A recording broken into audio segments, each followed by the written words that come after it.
कसं झालं बदल?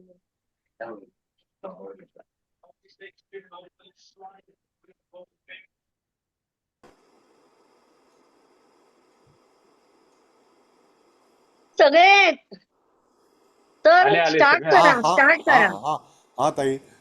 हा ताई, नमस्कार सगळ्यांना. नमस्कार. नमस्कार. सगळ्यांना नमस्कार. ताई, तुम्हाला सुद्धा नमस्कार. आणि इत्यादी सर्वजण इथे जे उपस्थित आहेत त्या सगळ्यांचं स्वागत आहे. आज आपण सर्वतोबद्ध चक्राचा थर्ड पार्ट जो आहे तो शिकणार आहोत, तिसरा भाग. आता तिसऱ्या भागामध्ये तुम्हाला खरोखर ते जे सूक्ष्मांश आहेत त्याच्यामध्ये असणारे ग्रह किंवा जे ग्रह आपण जन्माच्या वेळेला येतात किंवा गोचरीचे ग्रह ज्या वेळेला तिथून भ्रमण करतात तर ते ग्रहांची जी व्याख्या आहे तर जे सूक्ष्मांशामध्ये कसे असतात तर त्याला अनुसरून ते ग्रह कशा तऱ्हेचं फलित देतील हे आपल्याला तपासायचं आहे आणि त्याचा फलादेश करायचा आहे. आता ह्यामध्ये आपण जर पाहिलं तर त्या ठिकाणी जन्मताच जर जातकाचे ग्रह जे आहेत ते अमुक एका सूक्ष्मांशामध्ये उपस्थित आहेत. ते एकूण 9 ग्रह आहेत आणि लग्न त्याच्यावरती विचारधारा ही पूर्णपणे सर्वतोबद्ध चक्राची ठरलेली असते. आता आपण पहिल्यांदा तुम्हाला जर सगळ्या त्या पूर्ण चार्टची जिथे ग्रह आहेत किंवा जिथे ग्रह नाहीत पण त्या सूक्ष्मांश जे आहेत त्याची व्याख्या आपल्याला काय सांगते याबद्दल आपण चर्चा करू आणि त्याच्यानंतर तुम्हाला तो ग्रह कशा तऱ्हेने त्यातून फलादेश देईल याचं सुद्धा वर्णन केलं जाईल. तर असं केलं तर चालेल का मॅडम ताई? हो, चालेल चालेल. हां. आता त्या ह्याच्यामध्ये आपल्याला सर्व गोष्टी ज्या आहेत तर त्या पूर्णपणे आपल्याला तपासायच्या असतात की खरोखर एखादी व्यक्ती आहे ती आपल्याला जन्म घेतेवेळी त्याचं पहिल्यांदा आरंभ आपल्याला काय करायचं. आता ज्या व्यक्तीचा जन्म झालेला आहे त्याचा जन्म हा त्या ठिकाणी नपुसकांशामध्ये झालेला आहे. आता तो लग्नबिंदू आहे. यदा कदाचित तो लग्नबिंदू चुकण्याची पण शक्यता आहे. कारण का की त्यावेळेला परफेक्शन जर नसेल तर ते लग्न किती अंशाचं आहे त्याला अनुसरून तुम्हाला ते आहे 4-17. 4-17ला त्या ठिकाणी आपण जर बघितलं तो 16-40ला लग्न बदललेलं आहे आणि 16-40 आणि 17मध्ये अंतर किती झालं तर 20 कलेचं अंतर झालं. आता 20 कलेच्या अंतरामध्ये त्या ठिकाणी ज्यांची पत्रिका आहे तर त्या पत्रिकेमध्ये तो जो नपुंसकांश आला आहे तर त्याच्यामध्ये ज्यांची पत्रिका आहे तर मला असं वाटतं की तो राज्यांशात असू शकतो. त्याला म्हणतात BTR. त्याला आपण म्हणतो BTR म्हणजे त्या ठिकाणी बर्थ टाईम रेक्टिफिकेशनमध्ये तुम्हाला जर थोडासा वेळ अगोदर गेलात 4 मिनटं 3 मिनटं तर कदाचित त्याच्यामध्ये राज्यांश येऊ शकतो. आता तुमच्यासमोर पत्रिका आहे तर तुम्ही ती तपासू शकता. नपुंसकांशातलं जे लग्न आहे तर ते राज्यांशातलं असू शकतं. का असू शकतं तर बर्थ टाईम रेक्टिफिकेशन करतेवेळी तुम्हाला लग्नबिंदू 4-17 आहे. 16-40ला बिंदू बदलतो म्हणजे त्या ठिकाणी त्या ह्याच्यामध्ये आपण जर पाहिलं तर सिंह-नवमांश हा पूर्वा फाल्गुनी नक्षत्राचं प्रथम चरण हे असतं. कळलं? तर तुम्हाला ताई त्या ठिकाणी जी पत्रिका आहे आपली त्या पत्रिकेमध्ये राज्यांश जो आहे तो त्याला जास्ती महत्व आहे, नपुंसकांशाला नाही. Okay okay. हां, म्हणजे you have to rectify the birth time rectification. Okay. हां, म्हणजे तर थोडी 11-28च्या ऐवजी किती 3 मिनिटं मिनिटं अगोदर मागे घ्यायचं? 3 मिनिटं मागे जायचं. 25. 3 मिनिटं. हो. हं? म्हणजे 11, 28, 27, 26 म्हणजे 11-25, 25 किंवा 24 दॅट्स ऑल. 24. मॅडम 11-24 किंवा 11-25 बस एक्सक्यूज टाइम मी, कोणती पत्रिका रेक्टिफिकेशन बघायची? घ्यायचं. ही शिवलग्नाची पत्रिका जी कुठली पत्रिका बघायची? आता आपण जी शिवलग्नाची पत्रिका वाचणार आहोत ना त्याच्याबद्दलचा हा संदर्भ आहे. त्या दिवशी अर्ध त्यातलं वाचून झालेलं आहे सर. तीच पत्रिका हा आहे हा. हां, ओके ओके ती. ओके. पहिला आपण ठीक आहे. ताराचक्र वाचलेलं आहे. कळलं का?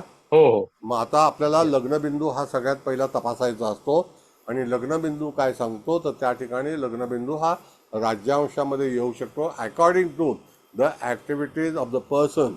म्हणून मनुष्य आपल्या समोर असेल तर तो कसा वागतो, कसा बोलतो, कसा अधिकार पदावरती असतो, कशा रीतीने त्याची वाटचाल असते, या सगळ्या गोष्टीचा जो अनुभव आहे तो तुम्हाला त्या याच्यामध्ये जो सूक्ष्मांश आहे त्याच्यामध्ये बदल करण्याचे अधिकार सर्वतोमुख चक्रामध्ये प्राप्त झालेले आहेत.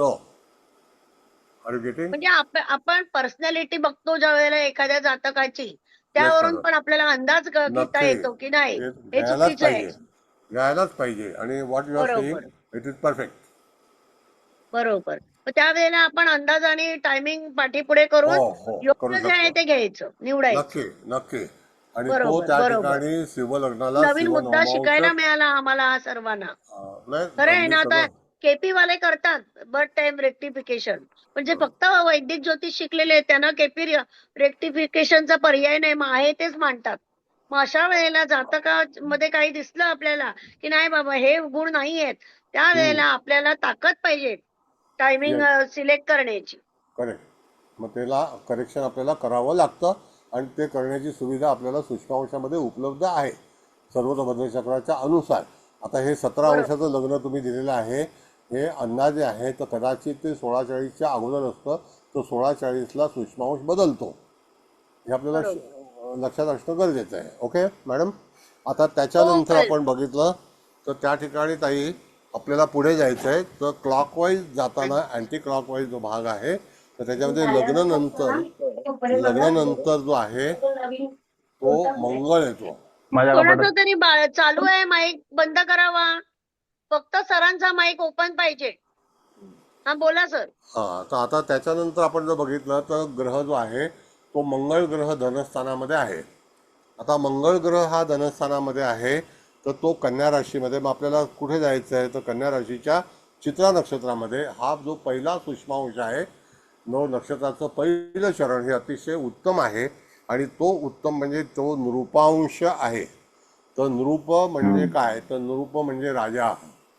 आणि नृप म्हणजे राजा म्हणजे त्या ठिकाणी तो राज्य कमावलेला, तिथे स्वतः यशस्वी होऊन राज्य निर्माण करणारा राजा म्हणून त्याला नृपांश म्हटलेलं आहे.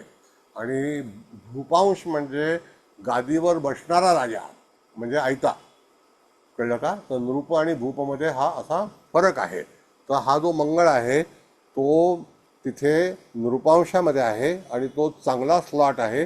मंगळाला आपण रेक्टिफिकेशन करू शकत नाही, कारण का की तो ग्रह आहे. लग्न हे जलद आहे आणि ग्रह हा मंद आहे.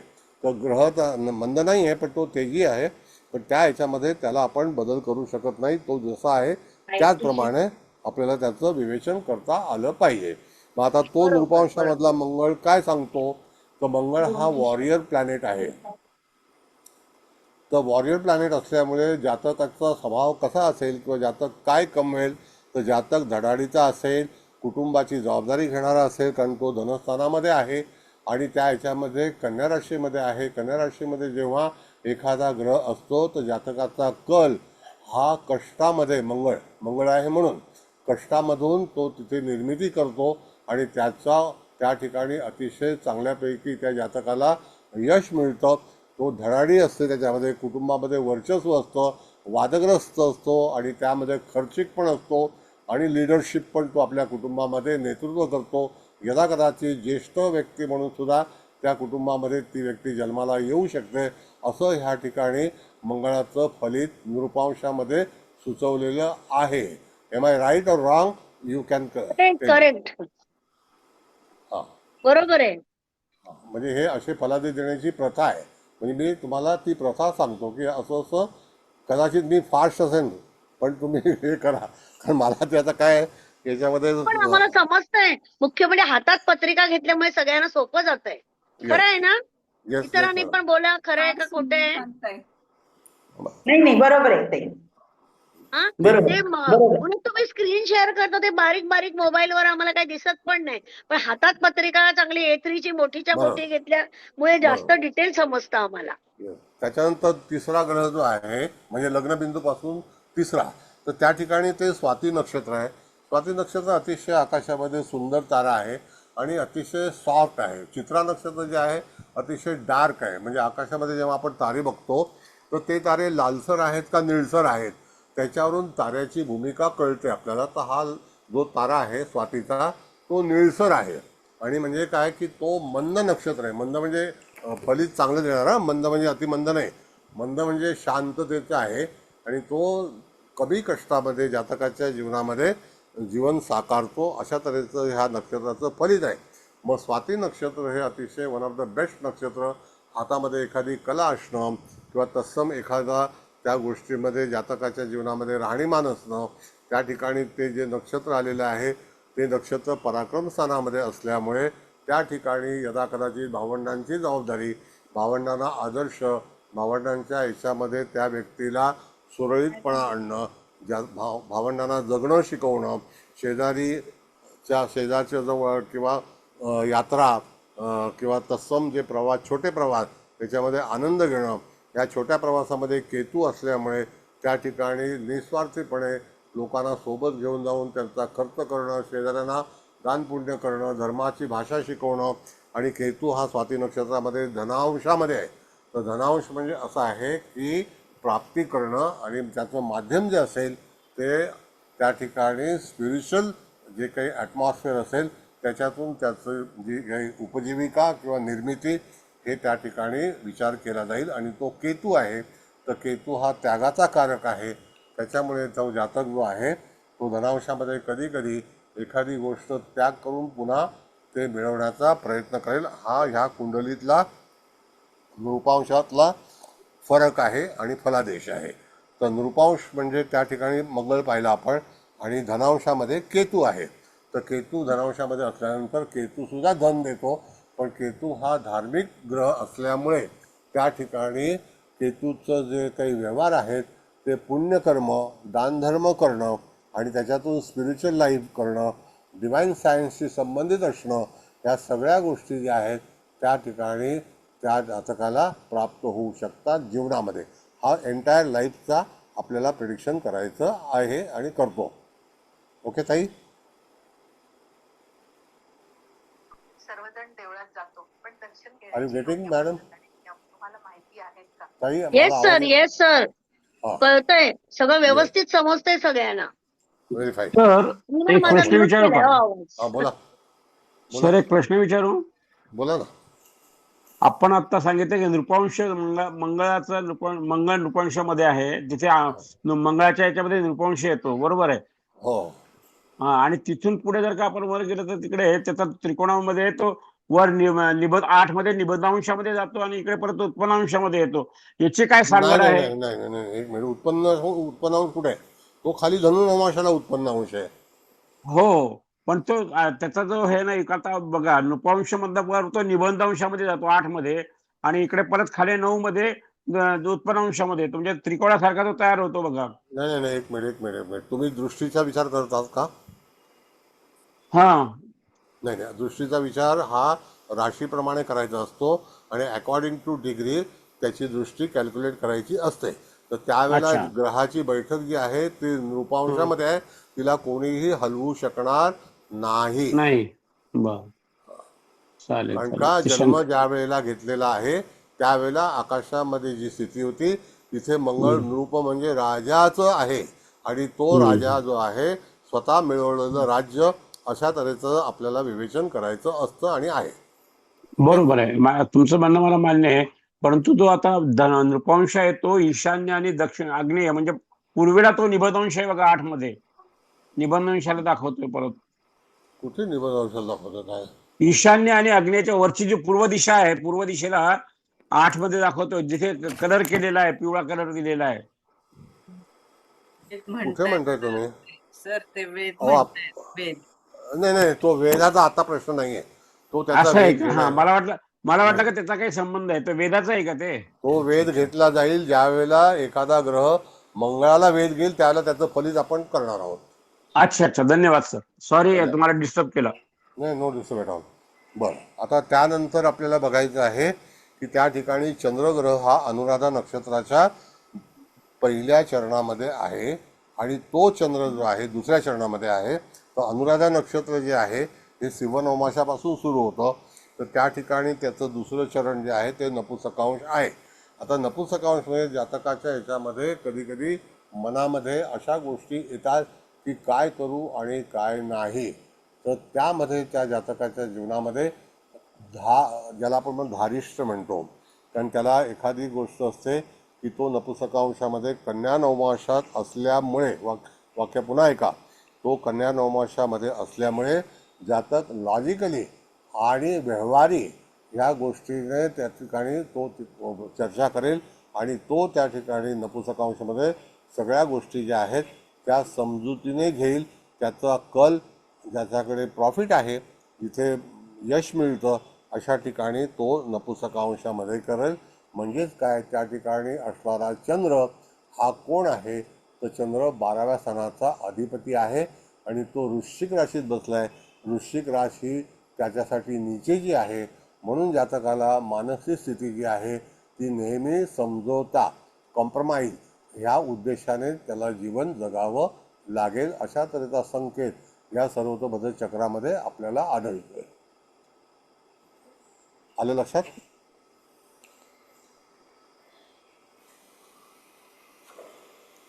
पत्रिका समोर नसेल तर बघा, नाही तर लक्षात येणार नाही. सर नमस्कार, चौगुले बोलते. हम्म. हॅलो. नमस्ते, बोला ना. ज्या वेळेला सूक्ष्म नपुंसकांमध्ये ग्रह असतो तेव्हा जातकाला अजिबात त्या ग्रहाचं बळच मिळत नाही ना? नाही नाही, असं काही नाही. तो त्याप्रमाणे त्याचं वागणं असतं, म्हणजे बळ मिळत नाही असं. तो जसं आता बघा, कन्या नवमाशाचं फलित आपण जर बघायला गेलो तर कन्या नवमाश हा बुधाचा आहे. तर बुध हा कसा आहे, तो कॉम्प्रोमाइज नेचरचा आहे. आता त्या ह्याच्यातून जातकाचं जे काही कन्याचं जे कारतत्व आहे, म्हणजे नवमाशाचं, ते कारतत्व कागदाशी आहे, लिखाणाशी आहे, व्यापाराशी आहे, त्याच्यानंतर मामाशी संबंधित आहे. दुसरी गोष्ट की चर्चा, डिस्कशन ह्या गोष्टीची असेल, टेलिफोनिक चर्चा जी आहे त्याच्याशी असेल. म्हणजे कम्युनिकेशन वाढवणं, संघटना वाढवणं, त्यामध्ये जातकाच्या जीवनामध्ये गेट टुगेदर करणं, इन्व्हॉल्वमेंट होणं किंवा इन्व्हॉल्व्ह होणं, या सगळ्या गोष्टीशी कन्या नवमाश हा बघतो. पण त्याचा अंश जो आहे, सूक्ष्मांश, तो नपुंसकांश आहे. म्हणून जातक जरी पुढे गेला तरी सुद्धा तो कोणाची हानी करू शकणार नाही, असा त्याचा हेतू नाही. ते कन्येत असल्यामुळे ना? येस, कन्यात असल्यामुळे. तो जर वृश्चिक नवमाशात असता तर त्या ठिकाणी तो हिंसक असता. ओके. म्हणून प्रत्येक सूक्ष्मांशाचं फलित आणि नवमांशाचं फलित हे आपल्याला तिथे पूर्णपणे लक्षात असणं गरजेचं आहे. ओके. म्हणजे ज्या राशीप्रमाणे त्याचे गुणधर्म बदलू शकतात. आता बघा, आपल्याला एका राशीमध्ये 9 नवमांश आहेत, तर त्याचं जे डिव्हिजन केलेलं आहे त्या डिव्हिजनामध्ये सूक्ष्मांशाला किंमत आहे. राशीमध्ये एखादा ग्रह समजा नीचेचा झाला आणि तो जर नवपांशामध्ये पण असेल तर तो वृश्चिक राशीतला ग्रह राज्यांश म्हणजे राजा पण होऊ शकतो. येस, कळलं का? आता त्यामध्ये उत्पन्नांश पण येतो. तो उत्पन्नांश म्हणजे प्रोडक्टिव्हिटी आहे. मग उत्पन्नांशमध्ये आला तर, नीचांशामध्ये आला तर त्या ठिकाणी त्याला जीवनामध्ये कदाचित हलकं काम करावं लागेल किंवा त्याचे विचार चुकीचे असतील. मग तो कोण आहे? चंद्र आहे.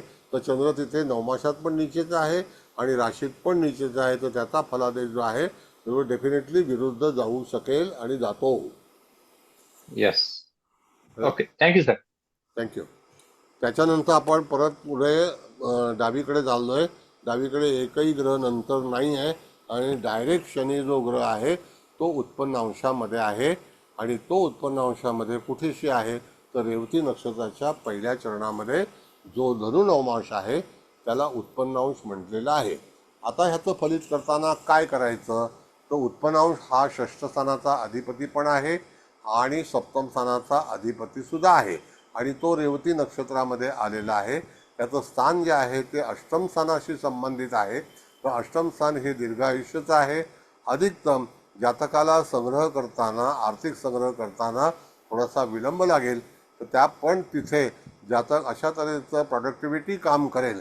आणि सप्तम स्थान हे फक्त पती किंवा पत्नीचं नसून हे त्या ठिकाणी आपल्या समोरच्या व्यक्ती, पार्टनर, बिझनेस पार्टनर किंवा इत्यादी ठिकाणीपासून लोकांना संपादन करणं आणि उत्पन्न वाढवणं ह्याच्याकडे जास्तीत जास्त कल त्या जातकाला मिळू शकतो.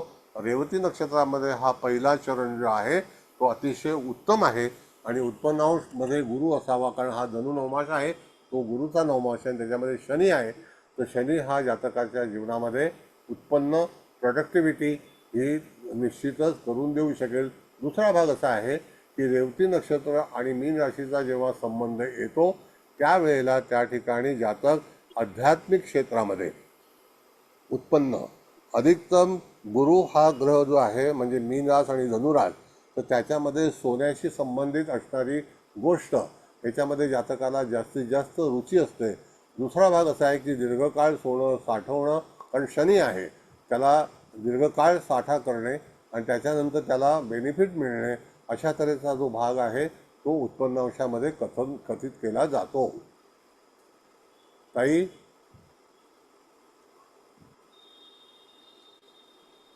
बोला.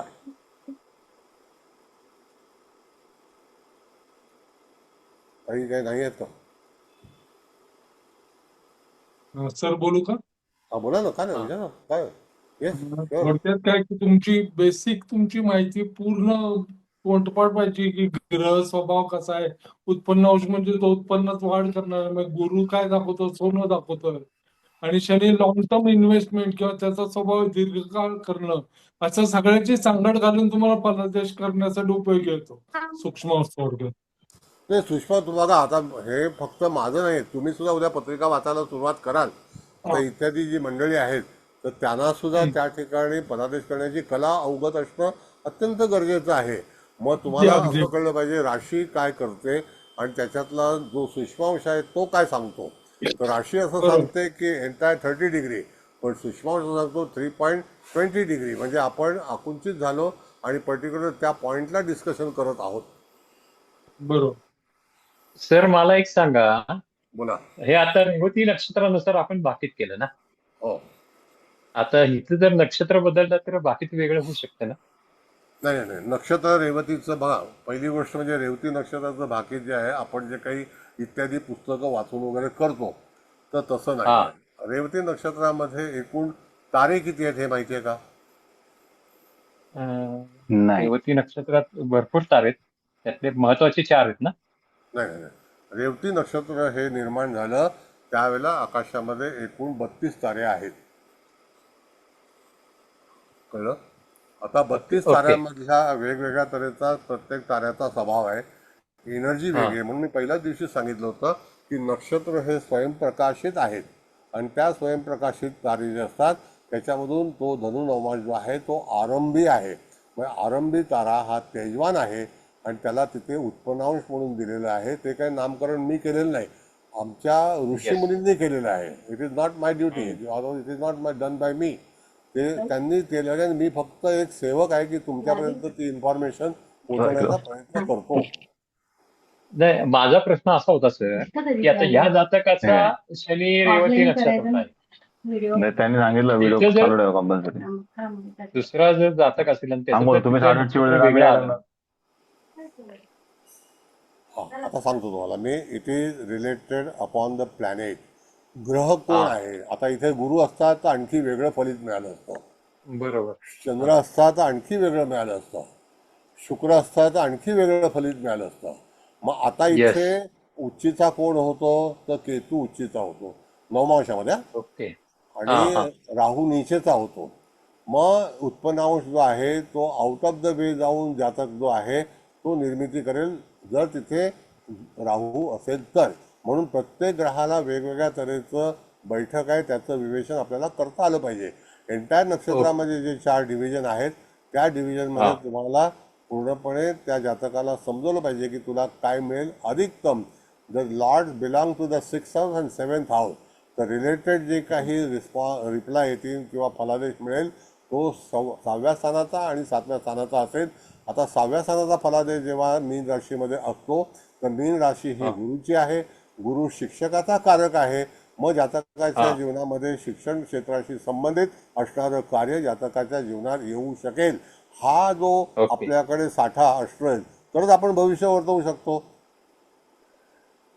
ओके. तुम्ही जेव्हा इंग्लिश बोलता त्यावेळेला इंग्रजीचं तुमच्याकडे शब्दकोश किती आहे. Then you speak very intelligent English आणि नाईस इंग्लिश. अदरवाईज की तुम्हाला शब्द आठवतात, आपण मराठी बोलतो, तेलुगू बोलतो, मद्रासी बोलतो, व्हॉट एव्हर, पण त्या ठिकाणी आपल्याकडे त्या लँग्वेजचा त्या मटेरियलचा संग्रह असेल तरच. म्हणून डिफरंट जे काही हे आहेत ते आपल्याला पूर्णपणे ज्ञात असायला आवश्यक आहेत. Yes, thank you sir. थँक्यू.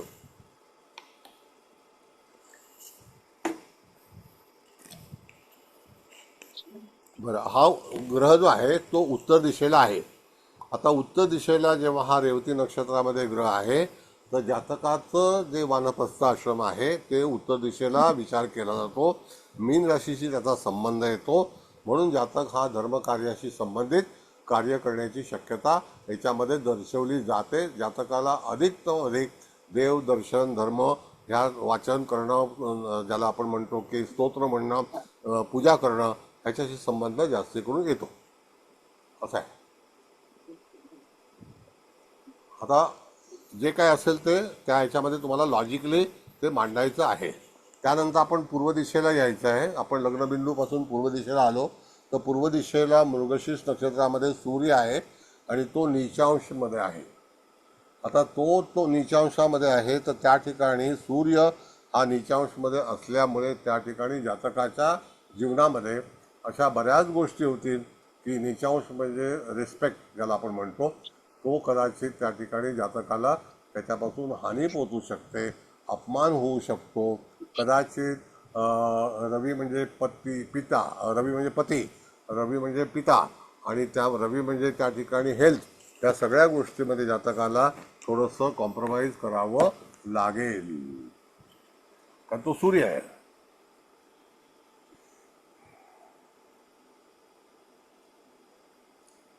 कळलं? सर एकदम वरच्या लाईनीत संघटित, उदय, आधान नाही, आणि तो विद्युन्मुख ते वेगळं आहे. ते विद्युन्मुख हे वगैरे वेगळं आहे का? तो वेगळा आहे. तो आता त्याच्यामध्ये वेगळं आहे. येणार आहे.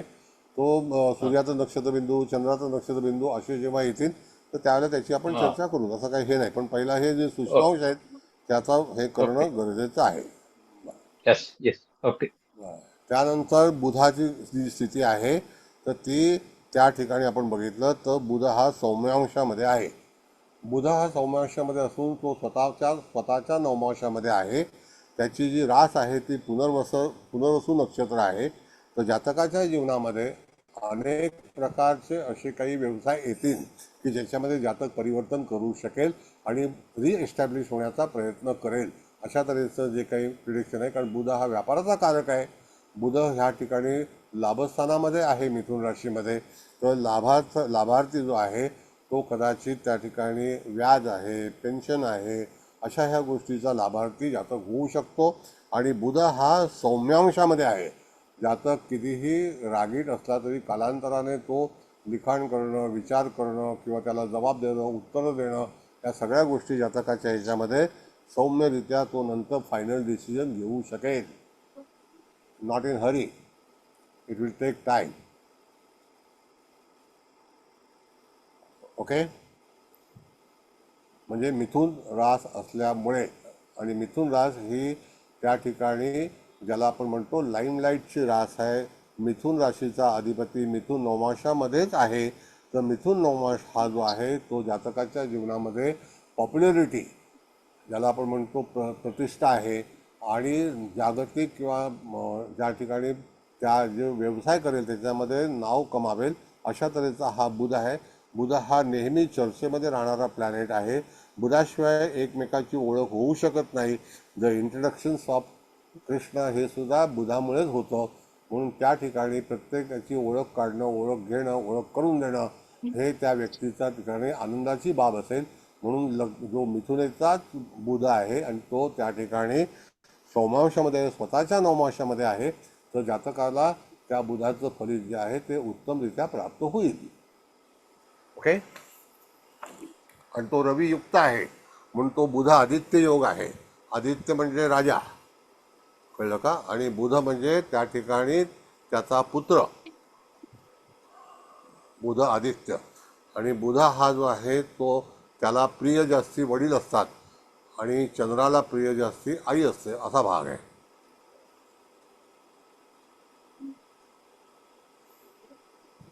बरं, त्याच्यानंतर येणारा ग्रह आहे तो पुष्य नक्षत्राच्या ह्याच्यामध्ये सुरांशामध्ये आहे.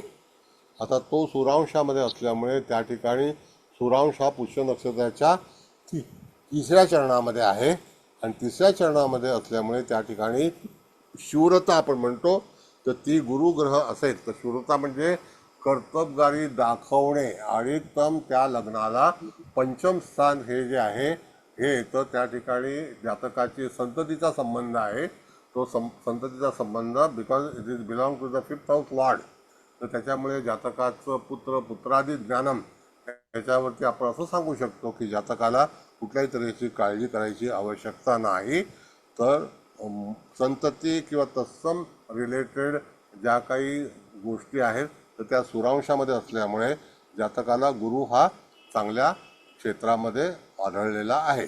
शूरता सुरांश म्हणजे मी करून दाखवीनच, म्हणजे त्या ठिकाणी जे गूढशास्त्र आहे किंवा तत्सम आध्यात्मिक शास्त्र आहे, जी काही लाईफ आहे, मग त्या ह्याच्यामध्ये जातकाच्या ह्याच्यामध्ये तूळ नवमास जो आलेला आहे तो तूळ नवमास हा पुष्य नक्षत्राचं 3रं चरण आहे. कळलं? त्यानंतर आपण बघितलं तर शेवटला शुक्र येतो. शुक्र हा अश्लेषा नक्षत्राच्या 2ऱ्या चरणात पापांशामध्ये आहे. तर पापांश म्हणजे यदा कदाचित शुक्र म्हणजे बहीण, शुक्र म्हणजे आपल्या जीवनातील सौख्य, ह्याच्यामध्ये जातकाला अशा तऱ्हेचं फेस करावं लागेल. अधिक ते 12वं स्थान आहे. जातकाच्या प्रवासामध्ये यदा कदाचित अडथळे निर्माण होतील, बहिणींमध्ये अडथळे निर्माण होतील, मावशी असेल त्याच्यामध्ये अडथळे निर्माण होतील.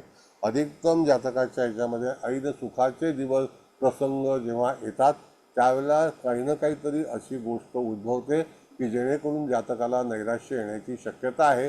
पण त्यामध्ये गुरु शुक्र हे 2 शुभग्रह आहेत आणि त्यांची युती 12व्या स्थानामध्ये असल्यामुळे त्या ठिकाणी जातकाचा जो गुरु आहे तो बलवान असून तो शुक्राला सांभाळून घेईल. म्हणून प्रत्येक गोष्ट तारतम्य बाळगून त्याची युती आपल्या लक्षात पाहिजे, त्याचं नक्षत्र लक्षात पाहिजे, त्याचं सूक्ष्मांश लक्षात पाहिजे आणि त्याच्यावरती होणारे योग लक्षात पाहिजे. तर गुरु हा चंद्रावरती योग करतोय आणि तो योग शनीवरती सुद्धा करतोय आणि तो योग शनीवरती आणि चंद्रावरती झाल्यामुळे 2 ग्रह जे आहेत ते गुरुच्या कृपेमध्ये आहेत. असं आता हे 9 ग्रह पूर्णपणे त्याचे सूक्ष्मांश तुम्हाला मी सांगितले. फक्त राहू राहिलेला आहे. आता राहू त्या ह्याच्यामध्ये आपण जर पाहिलं तर त्या ठिकाणी तो धनांशामध्ये आहे. ऐका, राहू राहिलेला आहे आणि राहू भरणी नक्षत्र याच्यामध्ये आपण बघितलं अश्विनी नक्षत्राच्या 4th चरणामध्ये आहे. तर राहू हा धनांशामध्ये असल्यामुळे जातकाला जी उपजीविका आहे तर ती उपजीविका त्या ठिकाणी आपण पाहिलं तर जो धनांश आहे तो म्हणजे कर्क नवमांश आहे. कर्क रास आणि कर्क नवमांश ही सेवाकरी रास आहे. जातक एखादी सर्व्हिस प्रोव्हायडिंग जी काही इंडस्ट्रीज आहे त्याच्याशी संबंधित असणारं कार्य जातकाच्या हातून होऊ शकतं आणि त्यामध्ये आपल्याला समजा जातक 10 वर्षाचा असेल तरी त्याच्या आईवडिलांना आपण सांगू शकतो की हा राहू जो आहे तो चांगल्या स्थितीमध्ये आहे. म्हणून तो धनांशामध्ये आहे. राहू हा गूढविद्येचा कारक आहे. जातकाचा सुद्धा गूढविद्येशी संबंध येण्याची शक्यता असू शकते आणि त्याच्यातून तो अतिशय चांगल्यापैकी धन प्राप्त करू शकतो. म्हणून त्याला मिळालेला जो धनांश आहे तो आर्थिक सुबत्ता ही त्या राहूपासून मिळू शकेल आणि ती जी सुबत्ता आहे ती पंचम स्थानामध्ये संबंधित आहे. कारण जातकाचं भाग्यस्थानामध्ये आहे. तर जातकाचं भाग्य गूढशास्त्राशी संबंधित कालांतराने येऊ शकेल. आता हे सगळे ग्रह मी तुम्हाला सूक्ष्मांशाच्या अनुसार वाचून दाखवले आहेत. त्याच्यामध्ये तुम्हाला काही प्रश्न विचारायचे असतील तर अवश्य विचारा, काहीही हरकत नाही.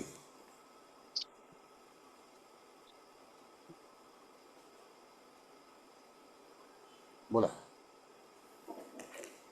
समजलं सर, चांगलं. सर तुम्ही एवढ्या सुलभ भाषेत आणि रसाळ वाणीत सांगितलं की आम्ही ते रसग्रहण केलेले आहे. बोला. बोलू का? आता आपण हे जसं कॉम्बिनेशन करतो, आता राहू 9व्या स्थानात आहे, मग 9वं स्थान प्रवास पण दाखवतो, 9मांश तुम्हाला सेवा दाखवतो, म्हणजे मार्केटिंग फील्ड त्याला उपयोगी पडू शकतो असे अर्थ आपण काढू शकतो. हो, आता त्यात काय वाईट नाही आहे. म्हणजे राहू हा पहिली गोष्ट म्हणजे चांगल्या सूक्ष्मांशामध्ये आलेला आहे आणि तो अश्विनी नक्षत्राच्या 4th चरणात आहे. अश्विनी नक्षत्र हे अतिशय बलाढ्य नक्षत्र आहे, कर्तबगारी नक्षत्र आहे. त्या ह्याच्यामध्ये अश्विनी नक्षत्राचा आरंभ कालपुरुषाला जिथून निर्माण होतो तो जो आहे तो इक्वेटरच्या जवळचा भाग आहे. आता इक्वेटर आपण जेव्हा पाहतो तर त्यावेळेला त्या ठिकाणी जातकाचा आरंभ हा राहूच्या अनुषंगाने सुरू होईल, कारण का कालपुरुषाची रास जी आहे ती मेष नवमासाची मेष लग्नाची आहे, त्याच्यामध्ये कर्क नवमास राहूला लाभलाय, म्हणजे वाईट नवमास लागलेला नाही. जर तो त्या अश्विनी नक्षत्रातला तस्करांश असता तर त्या ठिकाणी फलादेश मध्ये बदल झाला असता. तर म्हणजे तस्करांश असता तर जातक चोरी किंवा असं काहीतरी करू शकेल असं ना त्याचा अर्थ. तस्कर म्हणजे चोरी ना सर? नाही, कदाचित जातकाने संग्रहित केलेलं धन हे कदाचित चोरीला जाऊ शकतं. आणि आता जर समजा असं आपण पाहिलं तर भाग्यामध्ये जर समजा तस्करांश असेल तर कधी कधी आपलं कॉम्पिटिशन असतं, त्या कॉम्पिटिशनमध्ये तुम्ही मिळवलेली जी काही यश आहे ते दुसऱ्याच्या पदरी जातं. असे अनेक लोक असतात की आयत्या बिळावरती नागोबा, आणि त्याच्यामध्ये तुम्ही कष्ट करून जे मिळवलेलं आहे ते दुसरा घेऊन जातो. तर ते तसं तुमच्या बाबतीत होणार नाही, तुम्ही जाऊन डायरेक्ट त्याची कॉलर पकडू शकाल, अशा तऱ्हेची कपॅसिटी असते मेषराशीची. सर मला तो दुपारचा संवाद आठवला. अमित बालिंगे हसले नाही की तुम्ही चोरी कराल तुमचं आधी नाव टाका. मी ताईंनी टाकलं. म्हणजे तस्करांवर जागा झाला एखाद्याचा तो लगेच नाही स्वतःचं नाव तसं टाकून. मी हा हेतू मी तर हेतू असं म्हटलं की तुम्ही हसलात का. आता ताईंनी लिहिलं, मी तिथे चांगलं हे केलं. हो ना, पण एखाद्याचा तस्करांश जर असेल ऍक्टिव्ह तर तो ढापून स्वतःचं नाव टाकणार हा, ना तिथे. असे ढापे लोक भरपूर असतात. त्याला काय त्याला काय बोलू नका, जीवनामध्ये हे सगळं असं चालतं. सर मुळात सर सर मुळात इथे मुळात डिग्री रा- डिग्री रा- बघायची रा- नाही का? राहू जेव्हा चांगल्या आय नऊ सूक्ष्म अंशामध्ये जाईल तेव्हाच फक्त तो चांगलं फळ देईल.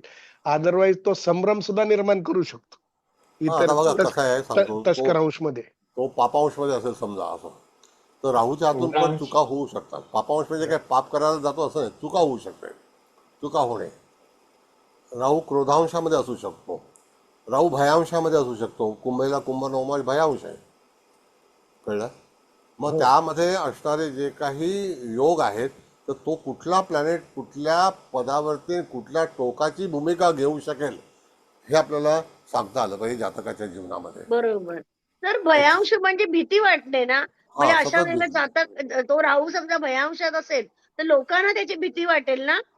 नाही, लोकांना नाही भेटत. तो स्वतः असं काहीतरी काम करेल की जेणेकरून त्याला दबाव तंत्राखाली वागावं लागेल, आणि त्या ह्याच्यातून अच्छा, अच्छा. त्याला ती भीती जी आहे ती सतत भेडसावत राहील. किंवा बरोबर, भीतीयुक्त वातावरणात त्याला काम करायला लागेल. काम करावं लागेल अंडर प्रेशर. हा. Under pressure. सर इथे डिग्रीचा विचार करायचा नाही ना? डिग्रीच्या अनुसरूनच तर नवमास बनलेला आहे. हा Business त्या- बदलतो तो model according two degree. Bird okay, time okay. Rectification जेव्हा करतो तेव्हा ते आपण हो. डिग्रीच ऍडजस्ट करून घेतले ना. डिग्री कारण- आता Yes, yes. ग्रहाचं रेक्टिफिकेशन कधी होणार नाही. नाही. ग्रह ओके. आपल्या त्या दिमाखानेच प्रवास करत असतो, आणि त्यावेळेला त्या ठिकाणी we can't rectify the planet, we can rectify only the ascendant. पण कारण आपण आता खूप- सर आपण 3-4 मिनिटं अगोदरचा टायमिंग घेऊन ते राज्यांश केलं ना, पण मग ग्रह ग्रह त्याचे स्थान नाही नाही. बदलणार, ती तिथेच राहणार. नाही, अच्छा अच्छा. नाही बदल. अहो नाही बदल. कळलं. 3 मिनिटामध्ये चंद्र सुद्धा चंद्र सगळ्यात शीघ्रगती ग्रह आहे तरी हो, सुद्धा पण- त्याच्या विकलावर परिणाम नाही होणार, तर बाकीच्यावर कसा होईल. बरोबर.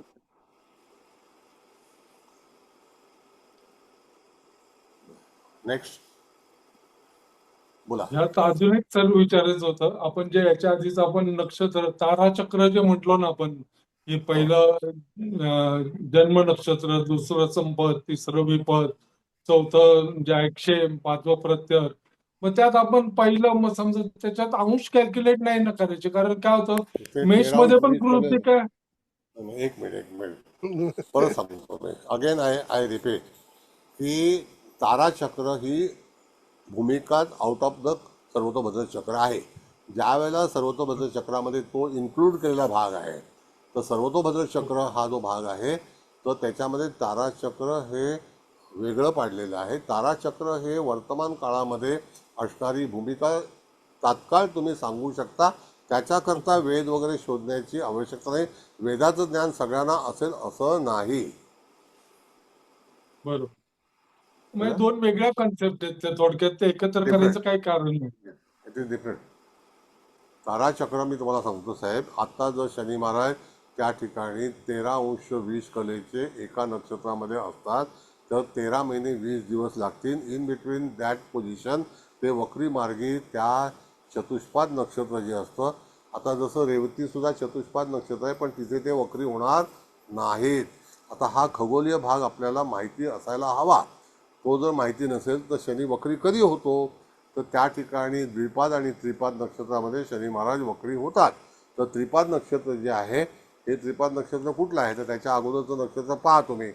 तर त्या ठिकाणी एखादं नक्षत्र चतुष्पाद असेल तरी सुद्धा त्याच्यामध्ये वक्री मार्गी होणार, पण जे शेवटचं नक्षत्र जर चतुष्पाद आलं त्याच्यामध्ये शनी वक्री होणार नाही. कळलं? म्हणून काही खगोलीय नियम जे आहेत ते आपल्याला बरोबर पाठ पाहिजेत, अदरवाईज तुम्हाला मग भविष्य व्यवस्थित सांगता येणार नाही. दिस इज ऑल टेक्निकल प्रोसेस.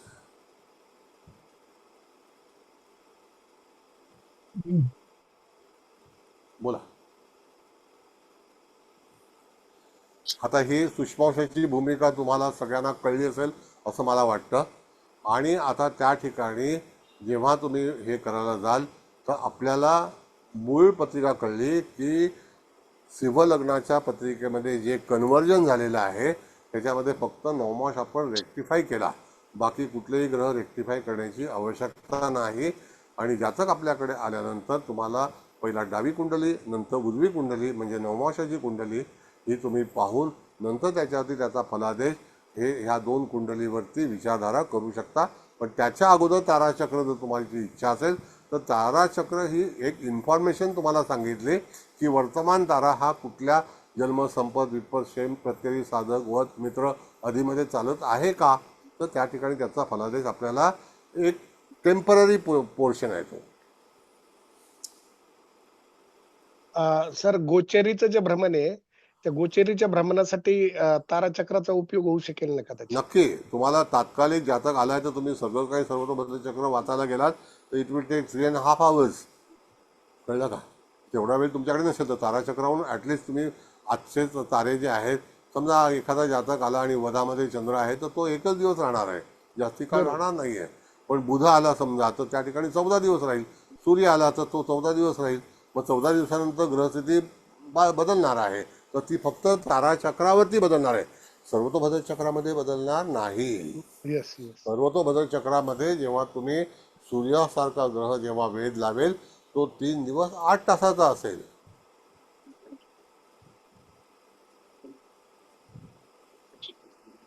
कळलं? म्हणजे प्रत्येक ग्रहाला वेध घेण्याची एक लिमिट आहे आणि ती लिमिट जी आहे ती पूर्णपणे त्याला दिलेली आहे.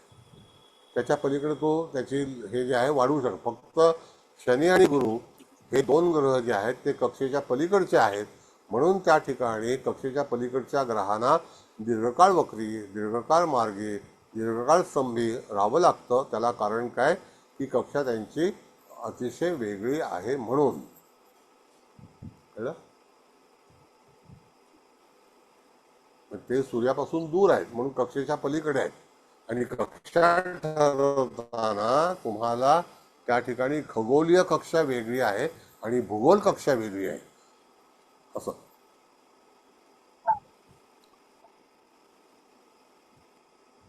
बोला.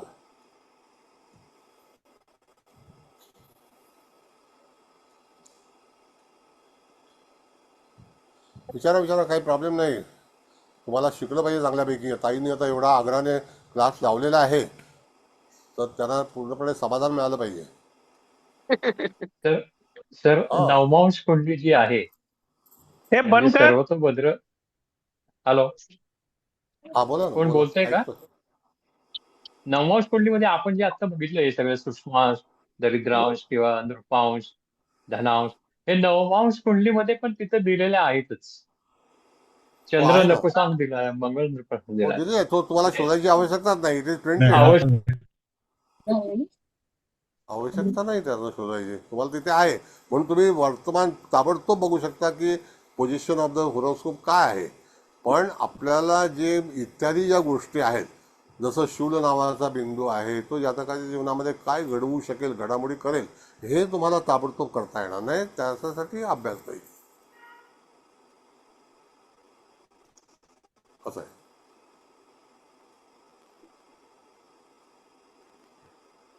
बोला.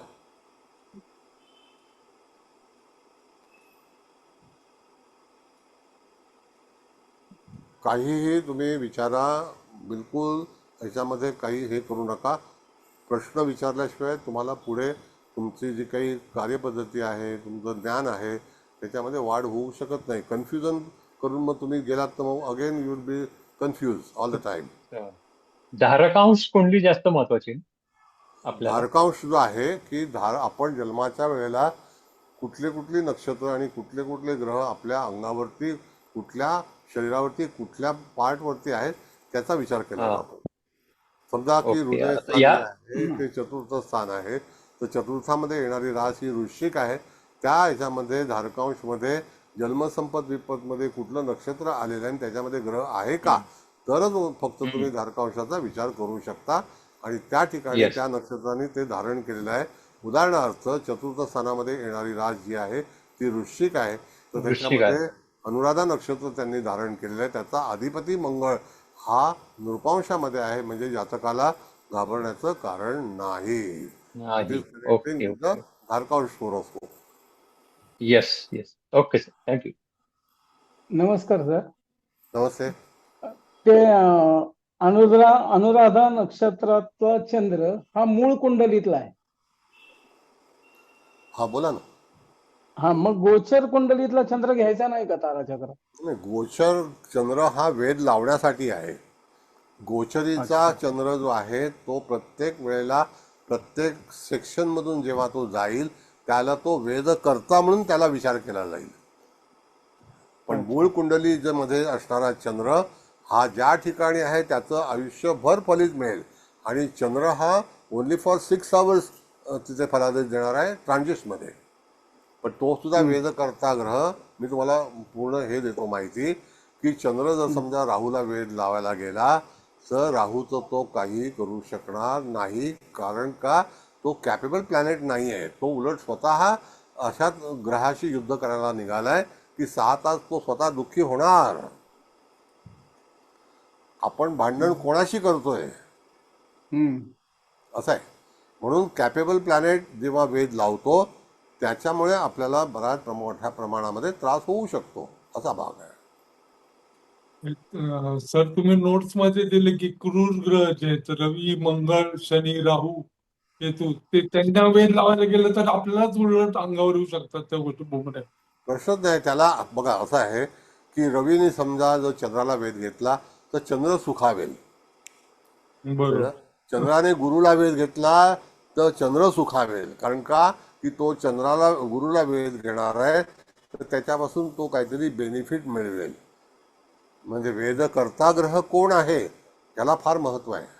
मग गुरुने जर चंद्राला वेध घेतला तो चंद्राला काहीतरी देऊन जाईल. आणि तो देताना त्या ठिकाणी त्याला साधारणतः एका नवमाशामध्ये 41-42 दिवस असतात, तर कधी कधी ते 32 दिवस पण होतात. It is depend upon the planetary position. आणि सूर्यापासून तो किती लांब आहे. जर समजा सूर्यापासून तो 11वा असेल तर त्या ठिकाणी तो अतिचारी असतो आणि त्यावेळेला त्याला फक्त डावा वेध घेण्याचा अधिकार आहे, त्याला उजवा वेध किंवा सन्मुख वेध घेण्याचा अधिकार नाही. मग हे जे प्रलादेश आहेत तर तिथे त्याला तो ग्रह दुसरा सापडतोय का वेध घेण्यासाठी, असा भाग आहे. वेधकर्ता ग्रह याची पोझिशन ही आपल्याला ठरवली पाहिजे. सर विचारू एक प्रश्न. हा बोला. सर इथे नवमांश कुंडलीमध्ये आपण कन्या नवमांश आहे, बरोबर आहे या पत्रिकेमध्ये, आणि तिथे चंद्र आहे. हो चंद्र आहे. चंद्रावेळेस आपण नपुंसक दाखवलेला आहे. म्हणजे मला एक इथे, आणि गुरु द्वितीय स्थानात आहे, रवी तृतीय स्थानात आहे, शुक्र चतुर्थ स्थानात आहे. म्हणजे नवमांश कुंडलीतले जे ग्रह असतील, नवमांश कुंडलीत जे ग्रह असतात त्यांचे सूक्ष्मांश आपण लावायचे का? एकेका सूक्ष्मांशाचं फलित आपल्याला देता आलं पाहिजे.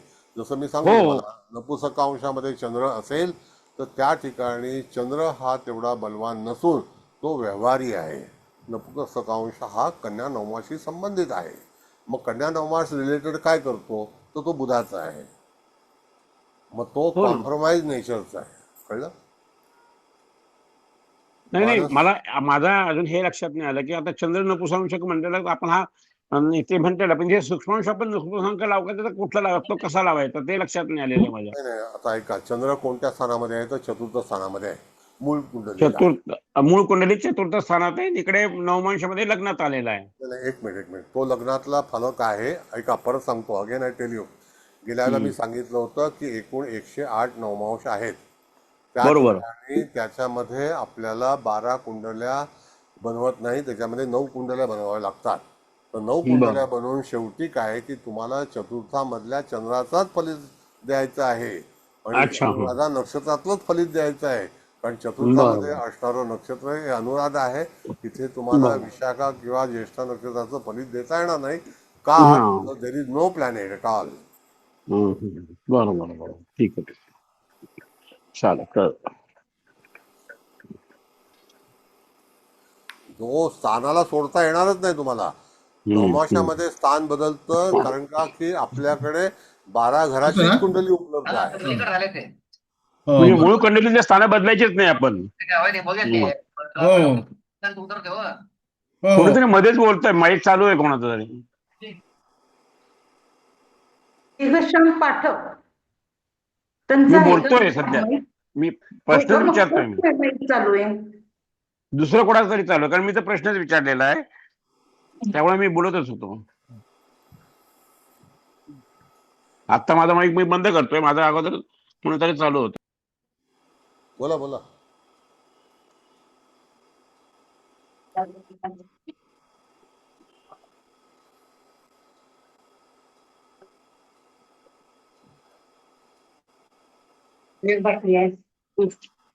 सर्वोदयांचा माईक चालू आहे. नाही, माईक का चालू करता मला कळत नाही. जेव्हा बोलायचं असेल तेव्हा माईक चालू करा ना.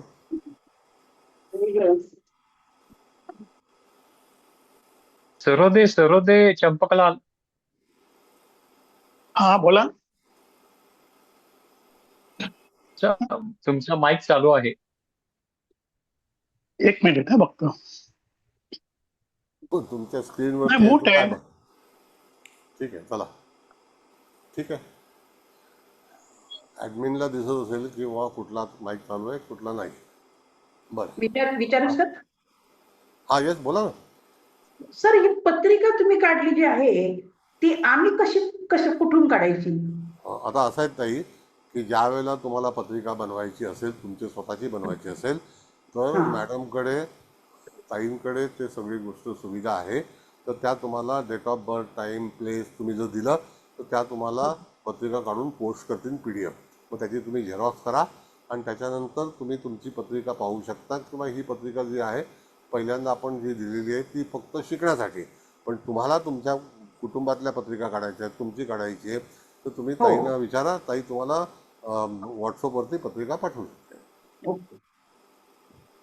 Sir thank you. बोला सर, याचं काही सॉफ्टवेअर वगैरे उपलब्ध होईल? ते सगळं काही ताईंकडे आहे. मी फक्त सेवक आहे, माझ्याकडे चावी नाही आहे. ओके. सर जगन्नाथ ओरा जे सॉफ्टवेअर आहे त्याच्यातनं हे मिळू शकतं आपल्याला. त्याच्यात रॉंग आहे. जगन्नाथ ओरामध्ये ऐका, तुम्ही स्क्रीनवर बघू शकता, प्रिंट पण. जगन्नाथ होरा हे तुम्ही फक्त लॅपटॉपवरती वापरू शकता. पण मला एक कळत नाही की आपल्याला त्याची प्रिंट घेऊन तुम्ही स्वतःपाशी का नाही ठेवत. आणि हे सॉफ्टवेअर जे आहे हे डेव्हलप केले मी स्वतः, त्याला मदत करून माझे सगळे नोट्स देऊन पूर्ण डेटा मी त्याला दिलेला आहे. नाही, सॉफ्टवेअर घेऊ ना सर. लायसन्स सॉफ्टवेअर असलेलं केवायसी. मी विक्रम नाही, नक्की घेणार. जिथे कुठे असेल ना तर त्यांच्याकडून घेऊ. पण कसं होतं, आपल्याला करायचंय म्हटल्यावरती उगीच शॉर्टकट काही करायचं नाही. मोबाईल मध्ये पहा, इकडे पहा, त्याच्यापेक्षा तुम्ही लॅपटॉप मध्ये पहा, मोबाईल मध्ये पण पाहू शकता, प्रिंट मध्ये पण पाहू शकता. पण तुम्ही प्रोफेशनल असाल तर अवश्य घ्या. आता त्याच्याबद्दल मी डिस्कस करू शकत नाही. ताई विल गाईड यू. जगन्नाथ थोडा मी पण वापरतो, पण ह्या सॉफ्टवेअरवर जी मेहनत घेतली ती त्या सर्व तो भद्र चक्रासाठी तरी नक्कीच नाहीये जगन्नाथ थोरामध्ये. इथं म्हणजे तुम्हाला रेडीमेड तुम्हाला दिसतंय नृपांश आहे का कुठला आहे, त्याप्रमाणे तुम्हाला बघायला सोपं जातं. सर्व तो भद्र चक्र जगन्नाथ थोरामध्ये तर मधला चौकोन आहे बघा फक्त. बाकी काही नाहीये. हे तुम्ही ओपन सॉफ्टवेअर आहे ना, हो हो ज्यांचं आहे त्यांचा नंबर येस येस तुम्हाला येस तुम्हाला मी आज ग्रुपवर टाकते. त्यांना तुम्ही कॉल करा, मेसेज करा की पाहिजे म्हणून. ते तुम्हाला सांगतील. त्याची किंमत आहे, जास्त नाहीये. ₹330 का 360 आहे. आणि आपलं कम्प्युटर आणि याला दोन्हीला पाहिजे असेल तर 560 वगैरे असेल. तर तुम्हाला मी आज तो शेअर करते. पण आताचा वेळ, अमूल्य वेळ शिकवतायत सर, तर तो ह्याच्यात वेस्ट करू नये. सर बोला. अगदी बरोबर अगदी बरोबर. हे 100% बरोबर आहे. फक्त हे सर्वांनी पाळायचं. मी माझा आता माईक बंद करते. बाकीच्यांनी पण करा. फक्त आजचे ज्ञान देणारे ऋषितुल्य दिलीप तिवारी सर ह्यांचा माईक ओपन राहू दे. बाकीच्यांनी तोंड बंद ठेवा. डाऊट असेल तरच तोंड उघडायचं आणि बोलायचं. म्हणजे माईक चालू करून ठेवते. माझा पण मी माईक बंद करते. तुम्ही पण करा. बरं. आता तुम्हाला मला असं वाटतं की सगळ्या गोष्टी ज्या आहेत त्या उच्चारावरून तुम्हाला सगळे सूक्ष्मांश कळले असतील. तरीसुद्धा काही काही जे सूक्ष्मांश आहेत, क्रोधांश आहे, त्या ह्याच्यामध्ये तुम्हाला असं बघितलं आपण तर पापांश आहे. तर याला अर्थ जो भाग आहे, पंडितांश आहे, विचक्षणांश आहे. आता विचक्षणांश हा जो भाग आहे तो काय आहे, तर त्या ठिकाणी आपल्याला पूर्णपणे मघा नक्षत्राचं 3रं चरण हे विचक्षणांशामध्ये आहे. तर विचक्षणांश म्हणजे काय, इंटेलेक्च्युअल, म्हणजे जो हुशार व्यक्तिमत्व असतं आणि ते मिथुनेचं आहे, तर त्या ठिकाणी तुम्हाला विचक्षणाचा विचार केला पाहिजे. तसंच चंद्राचं नक्षत्र जे आहे हस्त, त्याच्यामध्ये पंडितांश आहे का, मग अशा पंडितांश असणाऱ्या व्यक्तीच्या जीवनामध्ये कुठल्या गोष्टी होऊ शकतील. तसं अश्विनी नक्षत्राचं 3रं चरण सुद्धा फायदेशीर आहे. म्हणजे ह्या ह्याच्यामध्ये जे काही ज्या गोष्टी सौम्य आहे, तर सौम्य म्हणजे त्या ठिकाणी तुम्हाला आपल्याला तो ग्रह बाधाकारक ठरणार नाही. मग आता त्याच्यातून पापांशामध्ये असेल तर मग यदा कदाचित आपल्या ज्या पापांशामध्ये ग्रह असेल तो आपल्याला हानिकारक ठरेल. भयांशाचं आहे, त्याच्यानंतर त्या ठिकाणी क्रोधांश आहे, त्याच्यानंतर शोभनांश आहे. म्हणजे शोभनांश म्हणजे काय की तुमचं जीवन तुम्ही कुठेतरी त्या ठिकाणी प्रदर्शित कराल आणि लौकिक तुमचा होईल, नावलौकिक होईल आणि तो चांगल्यापैकी होईल. अशा तऱ्हेचा भाग जो आहे तो मीन राशीमध्ये शोभनांश येतो. पण आता तो शोभनांशावरून तर तुम्हाला निश्चित कळेलच की शोभनांश म्हणजे ॲक्च्युली काय आहे. कळलं? तर पंडितांश म्हणजे हुशार, पंडितांश म्हणजे बुद्धिमान, हुशार, बुद्धिमत्ता. पंडित म्हणजे वॉट, बुद्धिमान. Intellectual. Okay yes okay thank you. असं आहे. जसं की तुम्हाला सांगितलं भूप म्हणजे राजा. तर भूप म्हणजे राजा म्हणजे त्याला मिळालेली जी सत्ता आहे ती त्याच्या वडिलोपार्जित आहे. आणि राज्यांश म्हणजे जो आहे, नृप म्हणजे पण राजा. नृप म्हणजे लढाई करून मिळवलेलं राज्य ते नृप आहे. आणि राज्यांश म्हणजे त्या ठिकाणी त्या वावर करणारा असं आहे. कळलं? राजाच्या सोबत राहणारा किंवा राज्याशी संबंधित असणारा एखादा सरकारी नोकर किंवा तत्सम गोष्टी काम करणारा अशा तऱ्हेचा फलित आहे. तुम्हाला आलेली व्यक्ती ही कशा पद्धतीची, त्या ठिकाणी एखादी व्यक्ती IAS बनेल का, IPS बनेल का, तो पोलीसमध्ये जाईल का, तो व्यापारी होईल का, ह्या सगळ्या गोष्टी ज्या आहेत तुम्हाला त्या सर्वतोभद्र चक्रामध्ये अचूकतेने त्याचे तुम्हाला फलित सांगता आलं पाहिजे. कळलं? असं आहे.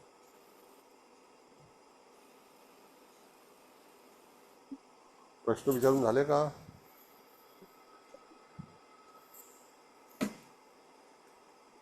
सर झाले, तुम्ही पुढे कंटिन्यू करा. हां, आता ऐका ताई, असं आहे की धारकांश आपण सुरू करूया. पहिल्यांदा नियम असा आहे, धारकांशाचा फलादेश आपल्याला करायचा आहे. आता धारकांश कुंडलीचा फलादेश केल्यानंतर आपण सूर्याचा नक्षत्रबिंदू आणि चंद्राचा नक्षत्रबिंदू हे आपण तिथे फलित वाचू की चंद्राचा नक्षत्रबिंदूमध्ये काय आहे आणि सूर्याचं नक्षत्रबिंदूमध्ये काय आहे. दुसरी गोष्ट की त्या पत्रिकेमध्ये शेवटचा जो पोर्शन आहे तो पोर्शन जो आहे तो त्या ठिकाणी आपल्याला याच्यामध्ये काय दर्शवतो, तर आपल्या वयाची स्थिती याच्यामध्ये वय काढलं जातं.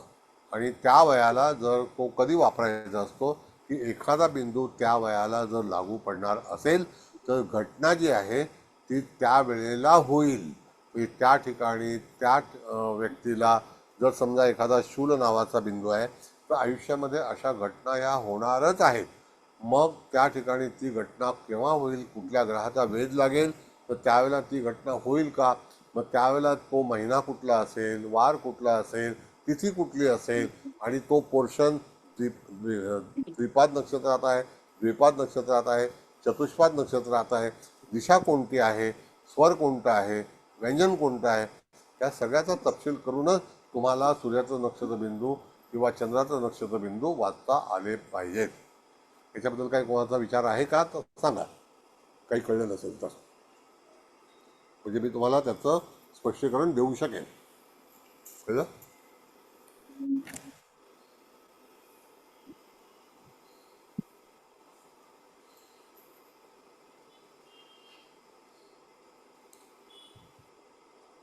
नाही कोणाला विचारायचं? बरं, आता धारकांश कुंडलीकडे लक्ष द्या.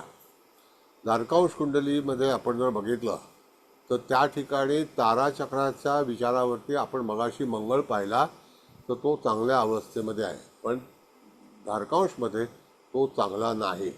मग धारकांशमध्ये तो काय आहे, तर तो वधामध्ये आहे, वध. आता अशा वेळेला त्या ठिकाणी तो धनस्थानामध्ये आहे.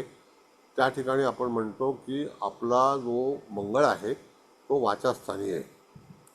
मग वाचास्थानीचा विचार केल्यानंतर त्याचं अंग कुठलं आहे, तर जीभ आहे किंवा दात आहे, मुख आहे. राशी कोणती आहे, तर कन्या आहे. कळलं का? मग कन्या राशीमध्ये जे नक्षत्र आहे ते नक्षत्र कुठलं आहे आपण जर पाहिलं तर त्या ठिकाणी रास कुठली आहे, तर कन्या. मग कन्या रास कुठे येते, तर दक्षिणेला येते. कळलं का? मग दक्षिणेला मंगळ जो आहे तो त्या ठिकाणी चित्रा नक्षत्रात आहे.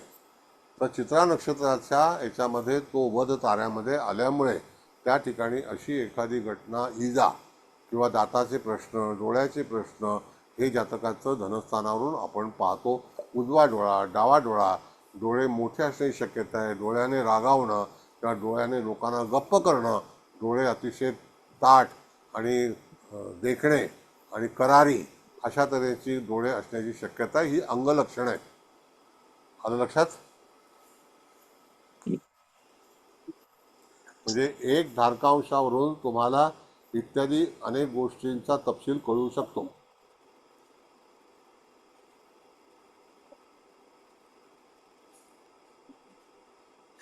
नेत्रदोष होऊ शकतो, कदाचित डोळ्याच्या मध्ये काही प्रश्न उपस्थित होऊ शकतात, पण जर कधी होतील ते दरवेळेला होतील असं नाही. त्याला वयोमान आहे, तो जो तारा आहे तो कुठल्या वयामध्ये आलेला आहे, त्या वयामध्ये यदा कदाचित जातकाची दृष्टी कमी होऊ शकते, जातकाला कदाचित लेन्स वापरावे लागतील, चष्मा वापरायला लागेल, हा भाग आहे तो. कळलं? त्यावेळेला कुटुंबाच्या बाबतीतली चर्चा केली जात नाही, फक्त अंगलक्षणं आपण तिथे विचार केला जातो. आता त्या ठिकाणी आपण पाहतो तर तिथे धनस्थान म्हणजे आपल्या भुवया आहेत, नाकाची रचना आहे, डोळ्याची रचना आहे, पापण्यांची रचना आहे. तर त्या ठिकाणी एखाद्या वेळेला मंगळ जो आहे तो त्या ठिकाणी पाणी झिरपणं अशा पण गोष्टी करू शकतो. भाग अंगलक्षण आहेत ते.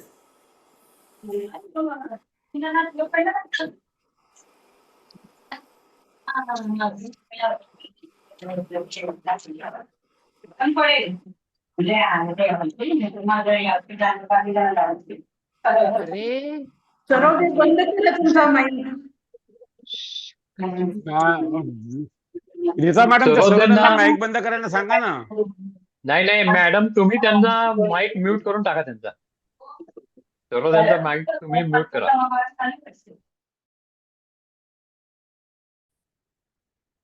मी म्यूट ऑल केले, आता फक्त ह्याने चालू करा. सर तेवारे बोला. सर, तुम्ही तुमचा माईक चालू करा. हो, केला मी. बाकीच्यांना मी सगळ्यांना ऑल म्यूट केले. बरं. मग आता मंगळाचं वध हा जो भाग आहे, लग्न जे आहे ते क्षेममध्ये आहे. क्षेम हा बिंदू चांगला आहे, म्हणजे त्या ठिकाणी जातकाच्या ह्याच्यामध्ये लग्नबिंदू हा क्षेममध्ये असल्यामुळे, आता बघा मगाशी लग्नबिंदू आपण करेक्शन केला, पण इथे नक्षत्राच्या अनुसरून बिंदू बनलेला आहे, तर त्यावरता इथे नक्षत्र चेंज करता येणार नाही. नक्षत्र तसंच राहील पूर्णपणे लग्नाचं पूर्वा फाल्गुनी. म्हणजे त्या ठिकाणी क्षेममध्ये आलं आहे, म्हणजे काय, तर जातक कितीही संकटात आलं तरी सुद्धा तिथे त्याची बचावात्मक भूमिका असेल. जातकाची पर्सनॅलिटी ही क्षेममध्ये असल्यामुळे कदाचित जातक हा कोणाला तरी त्याची वागणूक ही रिलीफ देणारी, एक्सक्यूज करणारी अशा तऱ्हेची असू शकतं, असा त्याच्यामध्ये सांगितलेलं आहे. क्षेम म्हणजे त्या ठिकाणी कम्फर्टेबल आहे, नो प्रॉब्लेम. त्यानंतर गुरु जो आहे तो त्या ठिकाणी जन्ममध्ये म्हणजे चंद्राच्या याच्यामध्येच आलेला आहे आणि शुक्र हा संपदमध्ये आलेला आहे आणि तो 12व्या स्थानात आहे. तर गुरु आणि मंगळ हे धनस्थान आणि 12व्या स्थानामध्ये आहेत. तर तिथे आपण नेत्र पाहिले जातात. तर गुरु हा टपोरा एक हे आहे, म्हणजे मोठा प्लॅनेट आहे. त्याच्याकडे तिथे योजना ज्या आहेत त्या मोठ्या आहेत, दृष्टी मोठी आहे. आणि संपद आहे शुक्रामध्ये. तर संपद म्हणजे त्या ठिकाणी अट्रॅक्शन, ह्या सगळ्या गोष्टीचं रेखीवपणा, बांधा असा भाग जो आहे तो आपण तिथे पाहू शकतो. दुसरी गोष्ट की 12व्या स्थानातून आपण पाऊल पाहतो. तर जातकाला यदा कदाचित पाय सतत धुणं हा कदाचित जातकाची सवय असू शकते आणि त्या ठिकाणी तिथे जातकाला जो गुरु आहे तो जन्मामध्येच आहे आणि शुक्र संपदामध्ये आहे, म्हणून तो चांगला आहे. तर जातकाने तसं काही घाबरण्याचं कारण नाही. बुध हा अधिमित्रामध्ये आहे, म्हणजे त्या ठिकाणी बुध हा धारकांशमध्ये चांगला आलेला आहे. तर त्या ठिकाणी त्याला अधिमित्र म्हणजे गुड रिलेशन, चांगले संबंध, मित्र आणि अधिमित्र. रवी जो आहे तो वधामध्ये आहे. तर रवी हा थोडासा नवमाशामध्ये पण दूषित झालेला आहे, पण तो धारकांशमध्ये आपण बघितलं तर तो वधामध्ये आहे. तर जातकाला असे प्रश्न सतावू शकतील जन्मता की त्या ठिकाणी वादविवाद वगैरे होणं, आरोग्याच्या काही तक्रारी येणं या ठिकाणी आपल्याला पाहता येतात. शनी जो आहे तो विपदमध्ये आहे. तर शनीमुळे काही वेळेला अडथळे निर्माण होतील आणि जातकाचं ते भाग्यस्थान आहे. तर भाग्यस्थानामध्ये ती अंगलक्षणं जातकाच्या याच्यामध्ये तुम्हाला बघितलं तर ते भाग्यस्थान जे आलेलं आहे ते मेष राशीचं आहे. तर त्या ठिकाणी जातकाचं डोकं दुखणं किंवा तत्सम काही गोष्टी, वादविवाद होणं, या सगळ्या गोष्टीची त्याच्यामध्ये आपल्याला जातकाला फलित मिळतं. त्यानंतर शनी राहू विपदमध्ये, शनी जो आहे तो संपदमध्ये. तर राहू जो आहे विपदमध्ये, म्हणजे त्या ठिकाणी तो सुद्धा राहू मुळामध्ये नवमाशामध्ये चांगला आहे आणि त्या ह्याच्यामध्ये तो चुकीचा आहे. तर त्या ठिकाणी भाग्यामध्ये पण काही संकट किंवा तत्सम काही गोष्टी, काही ना काही घटना होऊ शकतात. दुसरी गोष्ट की संपदमध्ये शनी आहे. तर शनी हा त्या ठिकाणी अष्टम स्थानामध्ये आहे. मूळचा शनीसुद्धा अष्टम स्थानामध्ये आहे आणि तो संपदमध्ये आल्यामुळे त्या ठिकाणी जातकाला तो काही त्रास देण्याची शक्यता नाही. आता हे जन्मापासून आहे. तर केतूमध्ये मित्र आहे आणि मित्र हा सुद्धा केतू जो आहे हा आध्यात्मिक आहे. खांदा हा तिकडे पाहतो.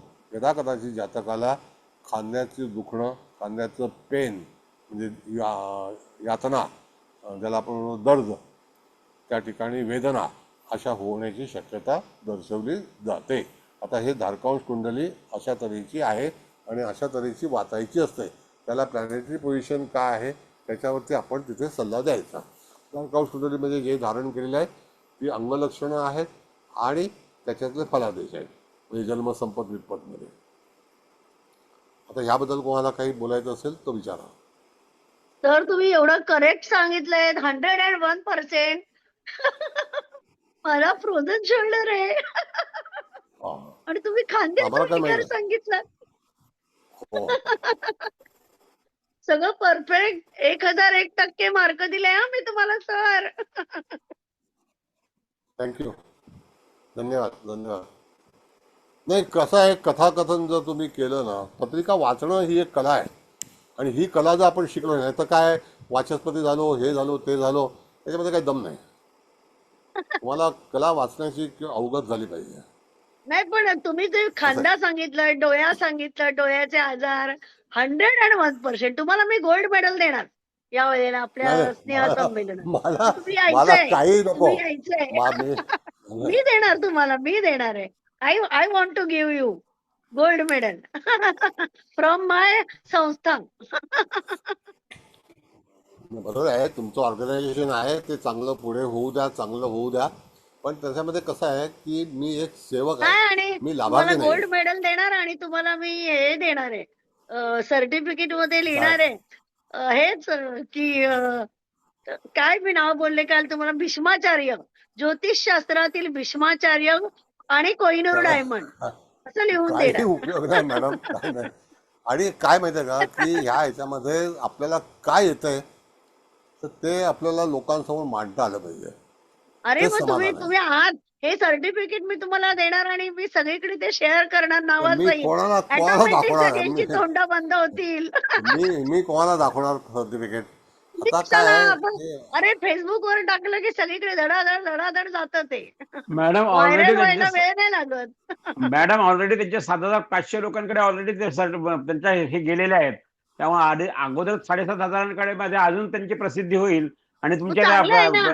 आणि हा मी पूर्व फाल्गुनी नक्षत्र आहे माझं, सिंह लग्न, आणि अनुराधा नक्षत्र, वृश्चिक रास. तर तुम्हाला काहीतरी शनीपासून फायदा होणार आहे. हा पब्लिसिटी मिळणार आहे सर. आणखीन थँक्यू. म्हणजे मला थँक्यू. मोह झाला हे सांगायला की ही कुंडली बरोबर सांगतायत. मला तो मोह कुंडली आवरता आला नाही. वाचणं गरजेचं आहे. काय काय घटना होऊ शकतील.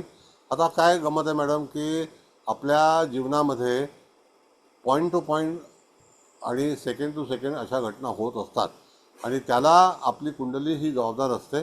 कुंडलीतली जी बैठक आहे ग्रहांची ती आपल्याला त्या व्यवस्थेकडे घेऊन जातात आणि ती व्यवस्था आपण स्वीकारतो आणि स्वीकारावी लागतेच, त्याच्यामध्ये दुमत नाही. म्हणून आपण म्हणतो की गॉड गिफ्ट आहे. तर ती गॉड गिफ्ट म्हणजे काय, प्लॅनेटरी पोझिशन तशी असणं हे फार गरजेचं आहे.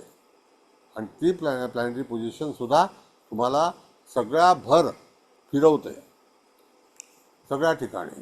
त्याला कारण काय की तुमचे ग्रह अशा स्थितीमध्ये असतात तर ग्रहाची स्थिती अनुसार आपल्याला त्या सगळ्या गोष्टी कराव्या लागतात किंवा भोगाव्या लागतात.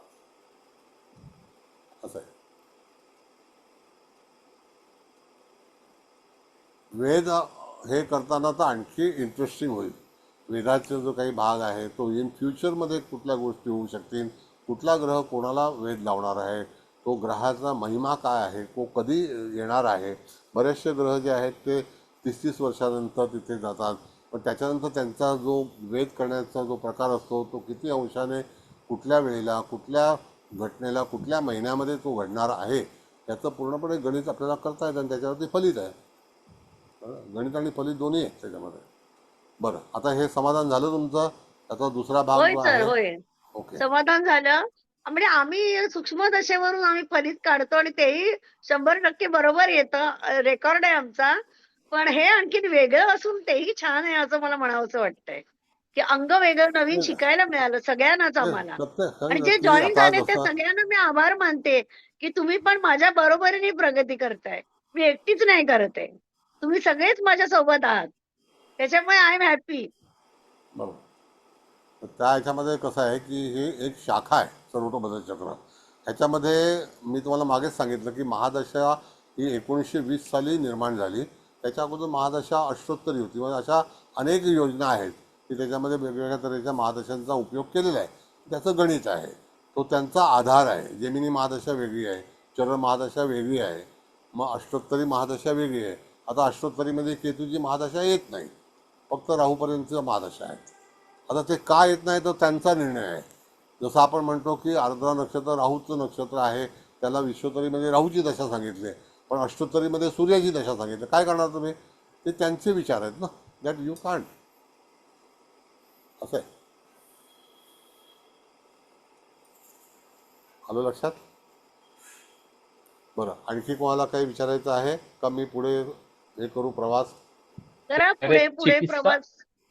मॅडम एक चिकित्सा म्हणून सांगतो. आता 1 मे हा लग्न म्हणजे ज्या वेळेला जन्म झाला त्याच्यावरनं आपण हा चार्ट काढ. मग एका चार्टवरनं मागं 20 वर्षापूर्वी काय झालंय किंवा पुढच्या 10 वर्षात काय होईल किंवा पुढच्या 1.5 वर्षात काय होईल हे पण एकाच चार्टवरनं सांगता येतं का? या नक्की नक्की नक्की. ओके, तेवढा म्हणजे स्टडी आपल्याला त्यासाठी करता आला पाहिजे. हा जन्मापासून ते शेवटपर्यंत आपल्याला हा चार्टमध्ये कुठल्या कुठल्या घटना होतील step by step you can. आता त्याची ओके मुवमेंट जी म्हणजे आहे ती चंद्राची आहे. तर चंद्र आपल्याला आत्ता चंद्र कुठेशी आहे त्याच्यावरून पण तो वेध लावलाय का, तर तेव्हा वेदशास्त्राकडे जायचं आहे, तेव्हा सूक्ष्माशाकडे जायचं नाही. म्हणजे वेद जर चंद्र घेत असेल तर तो वेद कोणाला घेतोय आणि तो 6 तासासाठी वेध असेल, त्या 6 तासामध्ये यदाकदाचित एखादी घटना होण्याची शक्यता आहे. मग तिथी कुठली असेल? सर आता ज्यावेळेला चौगुले सरांनी विचारलं की भविष्य म्हणजे पुढचे 10 वर्ष किंवा मागचे 10 वर्ष, तर पुढच्या 10 वर्षाकडे ज्यावेळेला आपण डोकावून पाहतो त्यावेळेला त्या वर्षाची किंवा ज्या महिन्याचं काढायचे त्यावेळेची जी गोचरी आहे त्यावेळच्या गोचरीला वेध खऱ्या अर्थानं लागू पडतील ना? नक्की. त्याच्याशिवाय तुम्ही परिणाम देऊ शकत नाही, येस. फलादेश देऊ शकणार नाही त्याला. म्हणजे आता त्यासाठी आपलं उदाहरणार्थ की 30 पुढचं गोचर वर्षापूर्वी त्यावेळेचं गोचर फार महत्वाचं आहे याचा. आता 30 वर्षापूर्वी शनी महाराज जे आहेत ते त्या ठिकाणी मीन राशीला होते. आता तेव्हा जर ते मीन राशीला होते तर तो सप्तमेश होता आणि मीन राशी सर्वतोपरी चक्रामध्ये कुठे येतं तर उत्तरेला येते. मग उत्तरेकडून त्याचा वेध जो आहे ते मूळचे जे ग्रह आहेत ते कुठल्या नक्षत्रातून ते वेध घेणार, तर आता त्या ठिकाणी त्याचा वेध जो आहे तो पूर्वेला जाईल, पश्चिमेला जाईल आणि दक्षिणेला जाईल. आता दक्षिणेला जेव्हा वेध घेईल तर तो वेधकर्ता ग्रह त्याच्या समोर ग्रह आहे का, तर त्या ग्रहाला त्याच्यापासून त्रास होईल, अदरवाईज नाही होणार. तिथे जर ग्रह नसेल तर काही संबंध देणार नाही. पण जातकाच्या जीवनामध्ये वयाच्या 30व्या वर्षी चतुर्थ स्थानाशी संबंध आला, तो सप्तमेश आणि षष्ठेश आहे, तर जातकाचा विवाह, वैवाहिक जीवन, जातकाची नोकरी, जातकाच्या जीवनामध्ये एखादं धाडस हे होण्याची शक्यता या शनीच्या वेधामुळे होऊ शकते.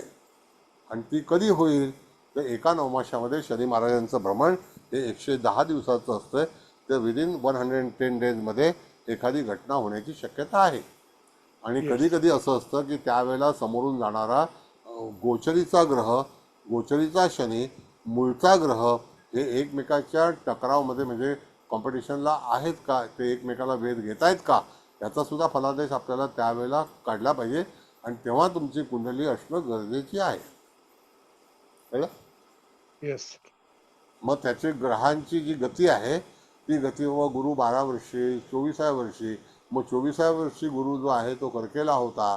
मग त्यावेळेला गुरुचे जे काही हे आहे, बऱ्याच वेळेला जेव्हा लोकांची लग्न होतात तर त्यावेळेला गुरु आणि शनीशिवाय लग्न होऊ शकत नाही, असं आहे. गुरु चंद्र आणि रवी यांचा संबंध जेव्हा येतो किंवा शनी, चंद्र आणि रवी यांचा संबंध येतो त्यावेळेला जातकाच्या जीवनामध्ये वैवाहिक जीवन हे साकार होतं. मग आता त्यावेळेला समजा विवाह झाला तो त्या ठिकाणी भाग्यस्थानामध्ये असेल रवी शनी, त्यावेळेला झाला का सप्तम स्थानामध्ये झाला, असा आपण विचार करू शकतो. कळलं? असं आहे. तर थोडक्यात हा गणिताचा भाग आहे की ग्रहाची गती की आता जसं तुम्ही म्हटलं चंद्र नक्षत्र 23.5 तास आहे, तर मग 6 तास वेळ म्हणजे 9 झालं ना तो थोडक्यात. ते गणितच झालं ना थोडक्यात. प्रत्येक ग्रहाचं ते वेगवेगळं आहे. गणितावरतीच फलित आहे. आता हे वर्ष जे आहे ते 2026 आहे. मग लगेच तुम्ही मागे जर 30 वर्ष गेलात तर 86-87 सालीच्या दरम्यानचा वेध कुठला असेल हा बघायचा. मग त्यानंतर 96 साली कुठला वेध असेल तो बघायचा. मग 96 साली जातकाच्या जीवनामध्ये एखादी घडामोड घडली होती का, मग त्यावेळेला ती उत्तर दिशेला असणारा शनीने कुठे वेध घेतला होता, तर तेव्हा तसा फलादेश आपल्याला देता आला पाहिजे. मग 96-97 साली जातकाचं वय काय होतं तर 28-29 वय होतं, हा भाग आहे. कळलं? मग घटनाक्रम काढते वेळी त्याचं जे सराउंडिंग आहे ते तुम्हाला तपासता आलं पाहिजे. तर विवाहासाठी गुरुचा विचार नाही करायचा का? गुरुचा शनी, रवी, चंद्र. ऐका असं आहे साहेब, सांगतो तुम्हाला मी. तुमची मूळ कुंडली जी आहे ती जर दूषित झाली नसेल तर त्या ठिकाणी शनी आणि गुरुशिवाय विवाह होऊ शकत नाही. इथे रिलेटेड प्लॅनेट आहेत ते. मग तिथे तुम्हाला जेव्हा घटना होईल त्यावेळेला महिना हा सूर्यावरून काढला जातो, दिवस हा चंद्रावरून काढला जातो, तर त्यावेळेला ते लग्न होताना तुमचं साल कोणतं आहे आणि त्यावेळेला शनीचं भ्रमण हे तुमच्या कुंडलीमध्ये कुठे स्पर्श करत होता हा भाग आहे. कळलं? पण गुरु शनीशिवाय विवाह होत नाही. कदाचित विवाह टाळला जातो किंवा विवाह पुढे जातो तर त्याला सुद्धा कनेक्टिव्हिटी येत नाही, असा भाग आहे. मुळात आणि गोचर याचा परिचय तुम्हाला आला पाहिजे करताना. ओके. पण कुंडली जर समजा दूषित असेल मूळची तर त्यावेळेला नॉट ओनली द विवाह, अदर थिंग्स ऑल्सो. मग एखादं घर होईल का? मग आता वृश्चिक राशीचे नियम काय आहेत? तर जातकाच्या जीवनामध्ये जागा, वास्तू ही ठरलेली आणि ती त्याला मिळणारच हा संकेत आहे. त्याच्यामध्ये कोणी करू शकत नाही, टाळू शकत नाही काही. त्याच्या जीवनामध्ये ते गोष्ट प्राप्त होणार म्हणजे होणारच.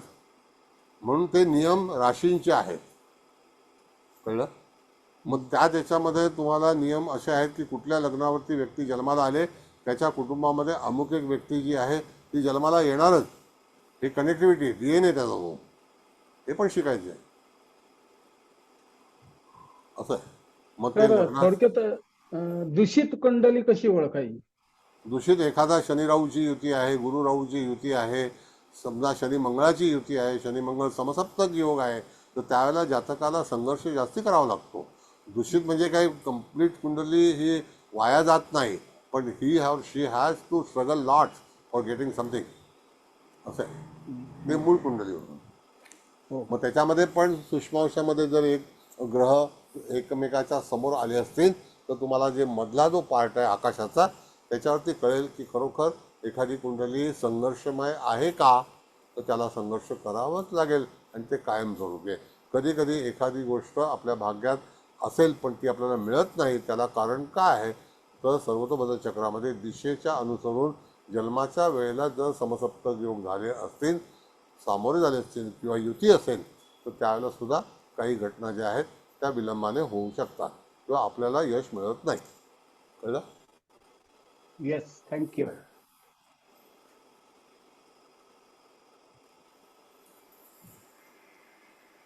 आता काही 10 वाजलेले आहेत. हो चालेल चालेल. हा, पण आता छान झालं, आपण संपन्न झालं सुरेख. उद्या पण हा, हीच कुंडली आहे ना? हो हो थांबा ना. आता ओके. आपल्याला कधी 10:30चं हे करायचं आहे ना का 10:15? हो म्हणजे तुम्ही जमला असाल तर आम्ही नाही थांबायला नाही तयार आहोत. जमलं नाही. आता कारण आपल्याला मेहनत तुम्ही घेताय, आम्ही श्रवण करतोय. आता हा, हा, बोला सर काय एक मिनिट वेळ घेऊ. बोला बोला. आता जे आपण गुरु आणि शनीच्या संदर्भात जे लग्नाच्या संदर्भात सांगितलं विवाह. तर हा तर ते ते अगदी ते बरोबर असं आहे की गोकेलियन आणि आयझॅक हे जे फ्रान्स आणि अमेरिकेमध्ये त्यांनी शास्त्र की अंधश्रद्धा याच्यावरती संशोधन केलं. हम्म. 1973 ला ग्रंथ लिहिला. त्यावेळेला सुद्धा त्यांनी त्याच्यामध्ये स्पष्ट नमूद केलंय की गुरु आणि शनी हेच जीवनामध्ये जोडीदार किंवा भागीदार आणि व्यवसाय याच्यामध्ये परिणाम करणारे घटक आहेत. हे त्यांनी ज्योतिषाच्या बाजूने लिहिलेलं आहे 1973 साली अमेरिकेमध्ये. आणि त्याच्यातला एक लेखक फ्रान्स आहे. याला जोडून एक विषयांतर सांगतो की आपल्याकडे एक प्रथा आहे षष्टब्दी पूर्ती. ती कम्प्लिटली गुरुचं रोटेशन आणि शनीचं रोटेशन याच्यावर आहे. दोन्हीचा नसावी किंवा दोघांचे रोटेशन पूर्ण कुठं होतात तर 60व्या वर्षीच होतात. 60व्या वर्षीच होतात सर त्या. एक्झॅक्टली. तेव्हाच मग तिथं आपण षष्टब्दी पूर्तीचा आपल्याकडे विधी तयार झाला की इथून पुढेही तुम्हाला आवश्यकता आहे आम्हाला आणि तुमचे आशीर्वाद आम्ही घेतोय. शनीचे 2 सर्कल पूर्ण होतात आणि गुरुचे 5 सर्कल पूर्ण होतात तिथे. पूर्ण असं म्हणून तो 120च्या मधला टप्पा जो म्हणतो आपण तो षष्टब्दी पूर्तीचा. षष्टपूर्ती. बरोबर. Thank you sir. थँक्यू. तर आणि बोला. तुम्ही प्रॉमिस केली होतीत मला, तुम्ही तुमच्याकडे पुस्तक आहे नक्षत्राची पूर्ण माहिती असलेलं, ते मला देणार आहात आणि ते मग मी शोधतो समूहाला शोधतो देणार आहे. तर ते देणे शोधतो आठवणीने, शोधतो मी लिहिलेलं आहे म्हणजे ते. मी समूहाला देईन. नक्की. काय बरीचशी जुनी पुस्तकं जी आहेत मॅडम, जुनी लेखन आहे, लिहिलेलं आहे. तर असं तुम्ही ती सूर्यात मला देणार नक्षत्र असाल ना तर हो मी हो तुमच्या घरी येईन. तुम्ही मुंबईतच राहता अहो तर, मी आणि तुम्हाला सगळं डिलिव्हर मोजकं घेऊन येईन घरी माझ्या मी आणि फोटो काढून डिलिव्हरी काढून करून पाठवीन तुम्हाला. सगळ्यांना. नको मी तुम्हाला देईन. ठीक आहे. आता सूर्यात नक्षत्र बिंदू. हा आता सूर्याचं नक्षत्र बिंदूमध्ये आपण जर पाहायचं असेल तर प्रथम स्थानामध्ये पडलेला हा बिंदू जो आहे तो शिवराशीला आहे. आता ह्या शिवराशीमध्ये आलेला जो आपल्याला काय करायचं आहे तर वरच्या टॉपला जायचं आहे. टॉपला जाताना तुम्हाला बघायचं आहे की हा त्या ठिकाणी उजव्या दिशेला म्हणजे जिथे जलनाडी आहे तिथे बघायचं आपल्याला किंवा सूर्याचं नक्षत्र बिंदू हा शूलबिंदू कुठेशी आहे, तर शूलबिंदू जो आहे तो प्रत्यरीमध्ये आहे आणि उत्तरा फाल्गुनी नक्षत्रात आहे. आता हे नक्षत्र कसं आहे, राशी ही 3 ह्यानी बनलेली आहे. तर त्यावेळेला त्याच्यातले काही जे भाग आहेत, तर सूर्याचा नक्षत्रबिंदू तो बॉर्डरला लिहिला बघा, तो एकदम बॉर्डरला लिहिलेला आहे. त्याला कारण काय की तो त्रिपाद नक्षत्रामध्ये आहे. त्याच्यातलं एक चरण जे आहे त्याने त्याचा विचार केला आहे, तो सिंह राशीत आहे. बाकीची जी 3 चरण आहेत ते कन्या राशीमध्ये आहेत. मग त्याचा फलित देताना जातकाच्या जीवनामध्ये शूल म्हणजे काय, तर शूल म्हणजे आंतरिक दुःख. हे जातकाच्या जीवनात कौटुंबिक दुःख किंवा स्वतःबद्दलचं दुःख हे जातकाला निश्चितच भोगावं लागेल. आणि सूर्याचं नक्षत्रबिंदू जो असेल तो त्यांच्या ठिकाणी कधी आलेला आहे, तो वयाच्या 23व्या वर्षी जातकाच्या जीवनामध्ये उदित झालेला आहे. आता वय वर्ष 23 बघितलं, तुमच्या उजव्या हाताला जे नक्षत्र लिहिले त्याच्या खाली प्रत्यरी लिहिले आणि प्रत्यरीच्या खाली 23 लिहिले आणि 50 लिहिले आणि 77 लिहिले. तर जातकाच्या वयाच्या 23व्या वर्षी जातकाला काही अशा प्रकारचं दुःख झालं की तो जन्मभर ती गोष्ट विसरू शकणार नाही आणि ते अंतरामध्ये त्याला सतत सतावत राहील. अशा तऱ्हेचं दुःख जे आहे ते जातकाच्या जीवनामध्ये राहिलं आणि झालं. अशा तऱ्हेचा फलित जो आहे तो आपल्याला जातकाला कथन करायचा आहे. मग आता त्या ठिकाणी शूलबिंदूनंतर काय, तर शूलबिंदूच्या नंतर येतं विद्युन्मुख. आता विद्युन्मुख म्हणजे मुळात त्याचा जो काही भाग आहे, विद्युन म्हणजे नेत्र आणि मुख म्हणजे समोर. तर जातकाच्या जीवनामध्ये येणारं जे काही फलित आहे, ते फलित विद्युन्मुख म्हणजे त्याला ते पाहावंच लागेल. आता ते पाहावं लागताना कुठल्या तऱ्हेचं हे आहे, तर त्याच्या येणारी रास कोणती आहे, तर ती रास जी आहे ती मिथुन रास आहे का बघा, आणि तो बिंदू हा कोणत्या ठिकाणी आलेला आहे, तर त्याला अनुसरून तुम्हाला फलित करायचं आहे. तर विद्युन्मुख म्हणजे जातकाच्या दृष्टीसमोरचं फळ. मग विद्युन म्हणजे नेत्र आणि मुख म्हणजे समोर. तर ती घटना जी आहे ती जातक जीवनामध्ये कधी ना कधीतरी ती घडेलच असा भाग जो आहे तो त्याच्यामध्ये सुचवला आहे. आणि तो कर्क राशीशी संबंधित असल्यामुळे त्या ठिकाणी आग्नेय दिशेला, तर जातकाच्या याच्यामध्ये आग्नेय दिशेला तुम्ही गेलात तर आश्लेषा नक्षत्रामध्ये तो बिंदू आलेला आहे. मग आश्लेषा नक्षत्र कसं आहे आणि तो बिंदू आला आहे, तो त्याचं वय काय आहे, तर त्याचं वय जे आहे तर त्या ठिकाणी 27वं वय दाखवत आहे. म्हणजे तिथे पूर्णपणे 20 आणि 47. मग 20व्या वर्षी अशी एखादी घटना घडली असेल जातकाच्या जीवनात की त्या ठिकाणी विद्युन्मुख म्हणजे आपल्या दृष्टीसमोर त्याचं फलित प्राप्त झालेलं आहे आणि त्यावेळेला जातक हा मॅच्युअर्ड होता. मग त्यावेळेला तिथे एखाद्या ग्रहाने वेध लावला होता का, आणि तो ग्रह मग कोणता असेल, तर त्या ठिकाणी इन बिटवीन त्या वर्षामध्ये सूर्य पण जाईल. तो सूर्य जो आहे तो जुलै महिन्यामध्ये, ऑगस्ट महिन्यामध्ये साधारणतः 2 ऑगस्टच्या नंतर ही घटना घडण्याची शक्यता सूर्यावरून कथन केली जाते. आणि ती घटना जी आहे ती चंद्रसुद्धा त्या ठिकाणी अमावस्येच्या दरम्यान असेल, तर पुष्य नक्षत्रामध्ये अमावस्या होते. त्याच्यानंतरची जी काही रवीच्या सोबत आल्यानंतर रवीवरून भ्रमण करताना त्या ठिकाणी जातकाला पर्टिक्युलर 2 ऑगस्ट नंतर ही घटना होण्याची शक्यता सूर्यावरून दर्शवली जाते. आणि ते आपल्या दृष्टीसमोरचं फळ आहे असं आपल्याला सांगायचं आहे. कळलं? याच्यामध्ये वैयक्तिक कोणाचंही भविष्य करताना तुमच्याकडे त्याची जर पत्रिका असेल तर तुम्ही त्याला सुचवू शकता की विद्युन्मुख जो बिंदू आहे तो तुझा कर्क राशीमध्ये आहे. त्यानंतर निर्धात बिंदू जो आहे तो मेष राशीमध्ये भाग्यात आहे. आता निर्धात म्हणजे काय, तर जातक हा एक निश्चय करतो. आता तो निश्चय म्हणजे काय, निर्धात केला आणि तो भाग्यस्थानासंदर्भात आहे आणि तो चतुष्पाद नक्षत्रामध्ये आहे. तर भाग्यस्थानामध्ये येणारी राशी कुठली आहे, तर त्या ठिकाणी ती मेष रास आहे. तर मेष राशीच्या ह्याच्यामध्ये निर्धात बिंदू हा अश्विनी नक्षत्रात आहे आणि तो चतुष्पाद नक्षत्र आहे. आणि त्या ठिकाणी जातकाने यदा कदाचित वयाच्या 39व्या वर्षी असा काही निश्चय केला असेल की त्याला 39-40व्या वर्षी तो पूर्णपणे मॅच्युअर झाला आणि त्याने सांगितलं की आता आपल्याला काहीतरी करायचं आहे आणि ते काय करायचं आहे तर भाग्यासंदर्भात करायचं आहे. म्हणून जातक हा त्या ठिकाणी निश्चयी होतो आणि त्याला ते निश्चय करावा लागतो. आणि सूर्याचा नक्षत्र बिंदू म्हणजे आपल्या पूर्वजन्मातले आधीच्या जन्मातले जे काही बिंदू आहेत ते बिंदू आपल्याला तशा तऱ्हेचा निर्णय घ्यायला लावतात. कळलं का? आणि म्हणून जातक जो आहे तो त्या ठिकाणी अशा तऱ्हेचा निर्णय घेऊ शकतो, निर्धास्त. त्यानंतर आपण बघितलं आता आणखी याच्यावरती काही प्रश्न असतील तर विचारा, काय हरकत नाही.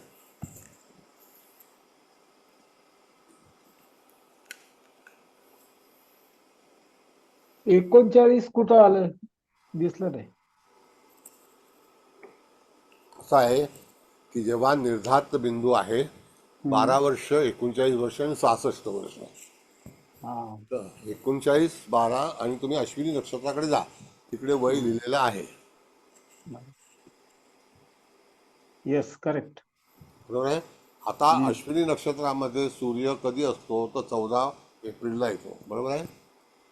मग एप्रिल महिन्यामध्ये वयाच्या कितव्या वर्षी तर 38व्या वर्षी किंवा 39व्या वर्षी त्या ठिकाणी यदाकदाचित जातकाच्या जीवनामध्ये अशी घटना घडली असेल.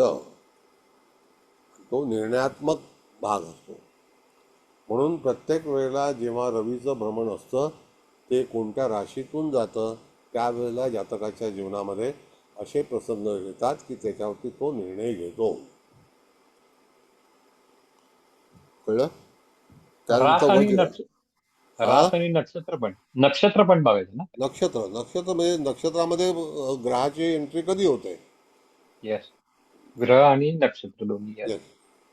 नक्षत्राशिवाय राज बनूच शकत नाही.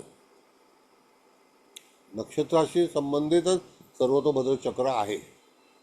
आणि त्याच्यानंतर जर आपण बघितलं तर मीन रास जी आहे ती उत्तर दिशेला आहे. उत्तर दिशेला असताना त्या ठिकाणी तिथे शनीसुद्धा आहे. तर वज्र म्हणजे एखादं वेपन त्याला आपण म्हणतो की घात होणं. आता त्या ठिकाणी बघा मीन रास ही कुठल्या आहे तर पूर्वा, उत्तरा आणि रेवती अशा नक्षत्रामध्ये आहे. तर त्या ठिकाणी आपण जर बघितलं तर वज्र हा जो आहे तो रेवती नक्षत्रात आहे आणि कंप हा जो आहे तो त्याच्या अगोदरच्या नक्षत्रामध्ये आहे. तो उत्तरा भाद्रपदा नक्षत्रात आहे. तो उत्तरा भाद्रपदा हे अगोदर येईल का रेवती अगोदर येईल तर जातकाच्या जीवनामध्ये उत्तरा भाद्रपदा अगोदर येईल. आणि त्यावेळेला सूर्य जेव्हा असेल तिथे तर त्यावेळेला एखादी घटना अशी कंप म्हणजे काय तर जातकाच्या जीवनात एखादं व्हायब्रेशन कंप व्हायब्रेशन असे तऱ्हेचे होतील की ते त्याला हानिकारक घडवतील. आता त्याचं त्यावेळेला वय काय असेल तर ते वय जे आहे ते 37 वर्षाचं वय असेल. त्यावेळेला जातकाच्या जीवनामध्ये अशा तऱ्हेचा भाग निर्माण होईल की त्याला असह्य असणाऱ्या गोष्टीशी सामना करावा लागेल. म्हणजे तो सामना जो आहे तो त्याच्या जीवनातली एक मेमरी आहे आणि तो पूर्वनियोजित असेल म्हणजे पूर्वकर्माचं ते फलित आहे. म्हणून त्या जातकाला तिथे चटके बसतील, कंप होईल, जीवन असं नकोसं वाटेल. म्हणजे त्या ठिकाणी जातकाच्या जीवनामध्ये अशा तऱ्हेचा घात होण्याची शक्यता पण दर्शवलं जातं. त्यानंतर वज्र म्हणजे वेपन. मग त्या ठिकाणी वेपन म्हणजे एखादी इजा होणं किंवा असा एखादा प्रश्न निर्माण होणं की तो घातक असू शकतो. आणि तो घातक प्रश्न जो आहे तो सुद्धा त्या ठिकाणी रेवती नक्षत्रात आहे.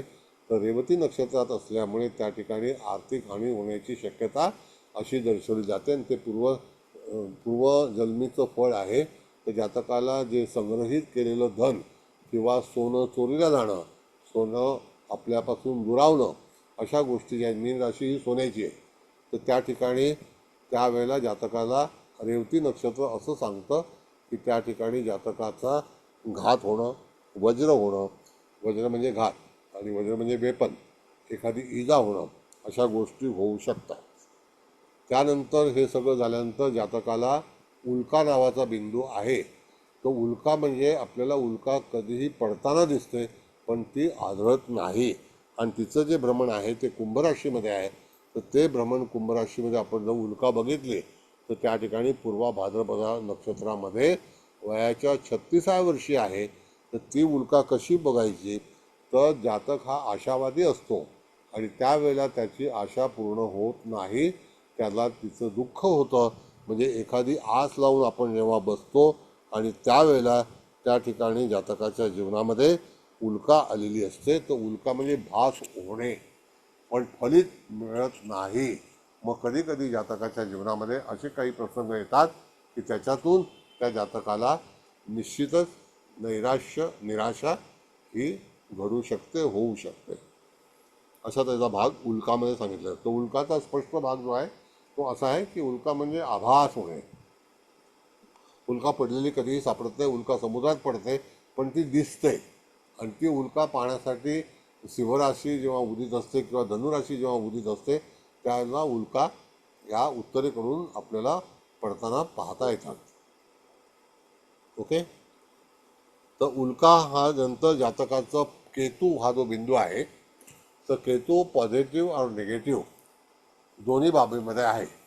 तर त्या ठिकाणी जर एखादा ग्रह असेल, आता हा ग्रह जर मकर राशीमध्ये असेल तर केतू म्हणजे तो केतू नाही, तर जातकाचा लौकिक, जातकाची पताका ही सगळ्या ठिकाणी होणे, म्हणजे त्या ठिकाणी लौकिक प्राप्त होणे, तर ती मकर राशीतली आहे.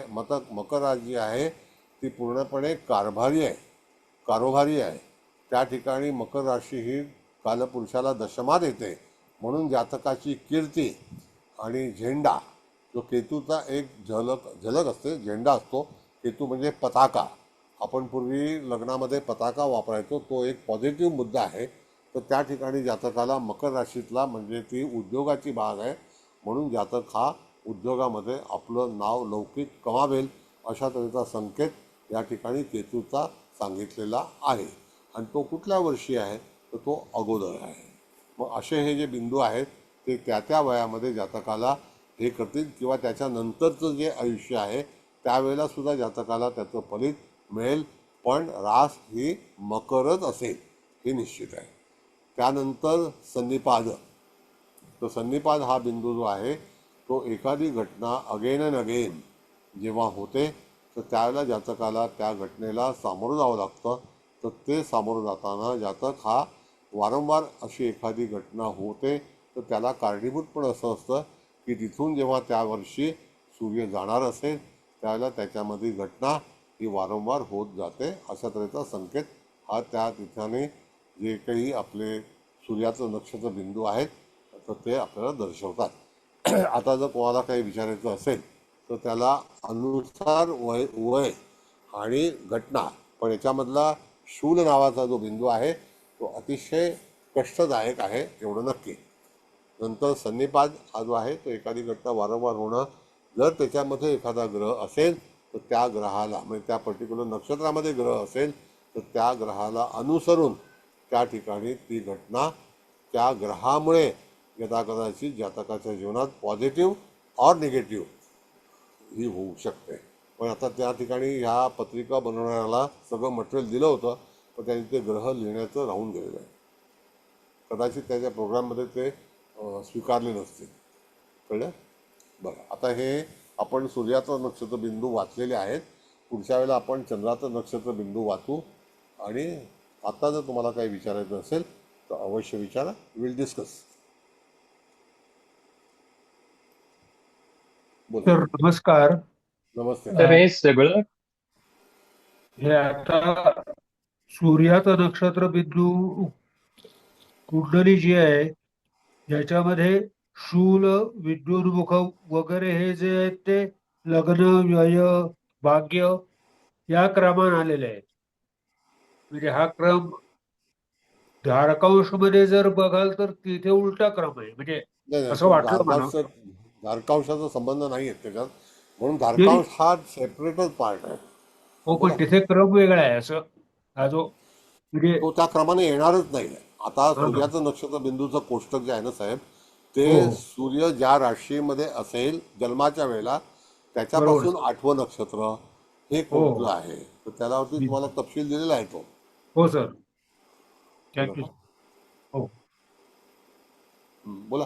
सर हे सूर्यात नक्षत्र बिंदू काढण्यासाठी जन्मवेळ अगदी परफेक्ट पाहिजे ना, जर ही वय वगैरे जर आपल्याला कॅल्क्युलेशन हा, करायची असेल वय तर सोपा भाग अगदी आहे तो. वेळ वेळ वेळ वेळ वेळ म्हणजे बघा असं आहे की हे सगळे जी नक्षत्र बिंदू जे आहेत, सूर्याचं नक्षत्र बिंदू, सूर्य हा हा जो आहे आपलं जेव्हा जन्म झाला त्यावेळेला सूर्य कुठे होता? आता इथे सूर्य मिथुन राशीमध्ये होता. त्याच्यापासून ते सगळे 8वं 10वं 13वं 14वं अशा तऱ्हेची बरोबर जी रचना आहे, ती सिक्वेन्स आहे. तर तिच्यामध्ये आपण बदल करू शकत नाही. पण ते हा. बिंदू काढतेवेळी ते त्रिपाद नक्षत्रात आहेत, द्विपाद नक्षत्रात आहेत का चतुष्पाद नक्षत्रामध्ये आहेत, तर तुम्हाला त्याचा फला देताना जर राशींचं विभाजन होत असेल तर त्याचा फटका, त्याचा फलादेय हा दोन्ही राशींना, दोन्ही स्थानांना होऊ शकतो. म्हणून नक्षत्र हे त्रिपाद आहे, द्विपाद आहे, चतुष्पाद आहे, याचा विचार चतुष्पाद आहे. करणं गरजेचं आहे. सर एखाद्या सूर्य जातकाची सर सर एक मिनिट, एखाद्या जातकाची जन्मवेळच जर चुकीची असेल तर हे सगळं कॅल्क्युलेशन चुकू शकतं ना. नाही, जन्मवेळ चुकीची असेल तर रवी तर बदलणार नाही. तो 13°20 नाही कलेचा रवी रवी, हा हा, रवीवरून हे काढले जातात ना. ओके जन्मावरून, जन्मवेळावरून तुमचं लग्न सिद्ध करता येतं. काय ओके समजलं? ठीक आहे. आता लग्न सिद्ध करतेवेळी आता तुमचं रास कोणती आहे तर आणि लग्न कुठलं आहे तर मी तुम्हाला पद्धती सांगतो. माझं कर्क लग्न कर्क रास. हा, कर्क लग्न कर्क राशीमध्ये जातकाच्या जीवनामध्ये तूळ राशीची व्यक्ती जन्माला येणार आणि मेष राशीची व्यक्ती जन्माला येणार, हे ठरलेले आहे. मग एखाद्या तरी कुटुंबामध्ये आईकडल्या नात्याने, वडिलांकडल्या नात्याने तूळ रास आणि मेष राशीची व्यक्ती त्या ठिकाणी जन्माला आली असेल किंवा येईल.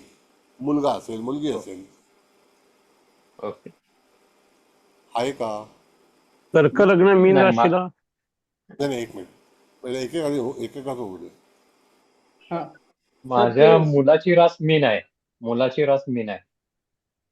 कर्क राशीला पहिला प्रेफरन्स असा आहे की लग्न कर्क, रास कर्क, तर त्या ह्याच्यामध्ये तूळ राशीचं आणि मेष राशीची व्यक्ती कुटुंबामध्ये तुमच्या आजोळी किंवा तुम्ही आता तुमच्या कुटुंबामध्ये व्यक्ती आहे का? म्हणजे तुमच्या पत्नी तुळीची, पत्नी तुळीची आहे ना, मग आहे ना. हो माझं म्हणणं काय आहे आहे की आहे ना, तो संपर्क आला आहे की आहे. नाही. म्हणजे आला आला विल नेव्हर चेंज. ओके आता हा कन्फर्मेशन आहे. माणूस या कबूल होत नाही तर त्याला मी काय करू शकतो? That is wrong. सर कर्क लग्न मीन रास बघा, कर्क लग्न बिन रास असेल तर कन्या राशीची व्यक्ती जन्माला येते कोणतरी, अच्छा कळलं? आणि मिथुन राशीची असं आहे.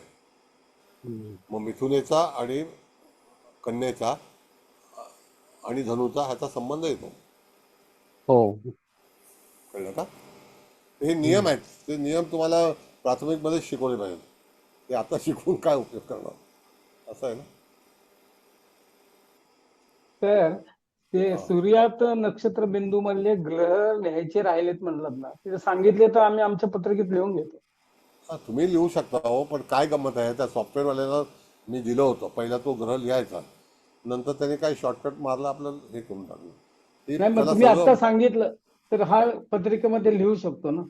तुम्ही लिहू शकता हो, तुम्ही हा हाताने लिहू शकता. पण काय हो गंमत आहे साहेब की त्याला सॉफ्टवेअर बनवणाऱ्याला सगळं मटेरियल मी दिलं होतं, त्याला योजना पण सांगितल्या, नोट्स पण दिल्या, ज्या तो नोट्स तुम्हाला दिल्या त्या त्याला दिल्या होत्या.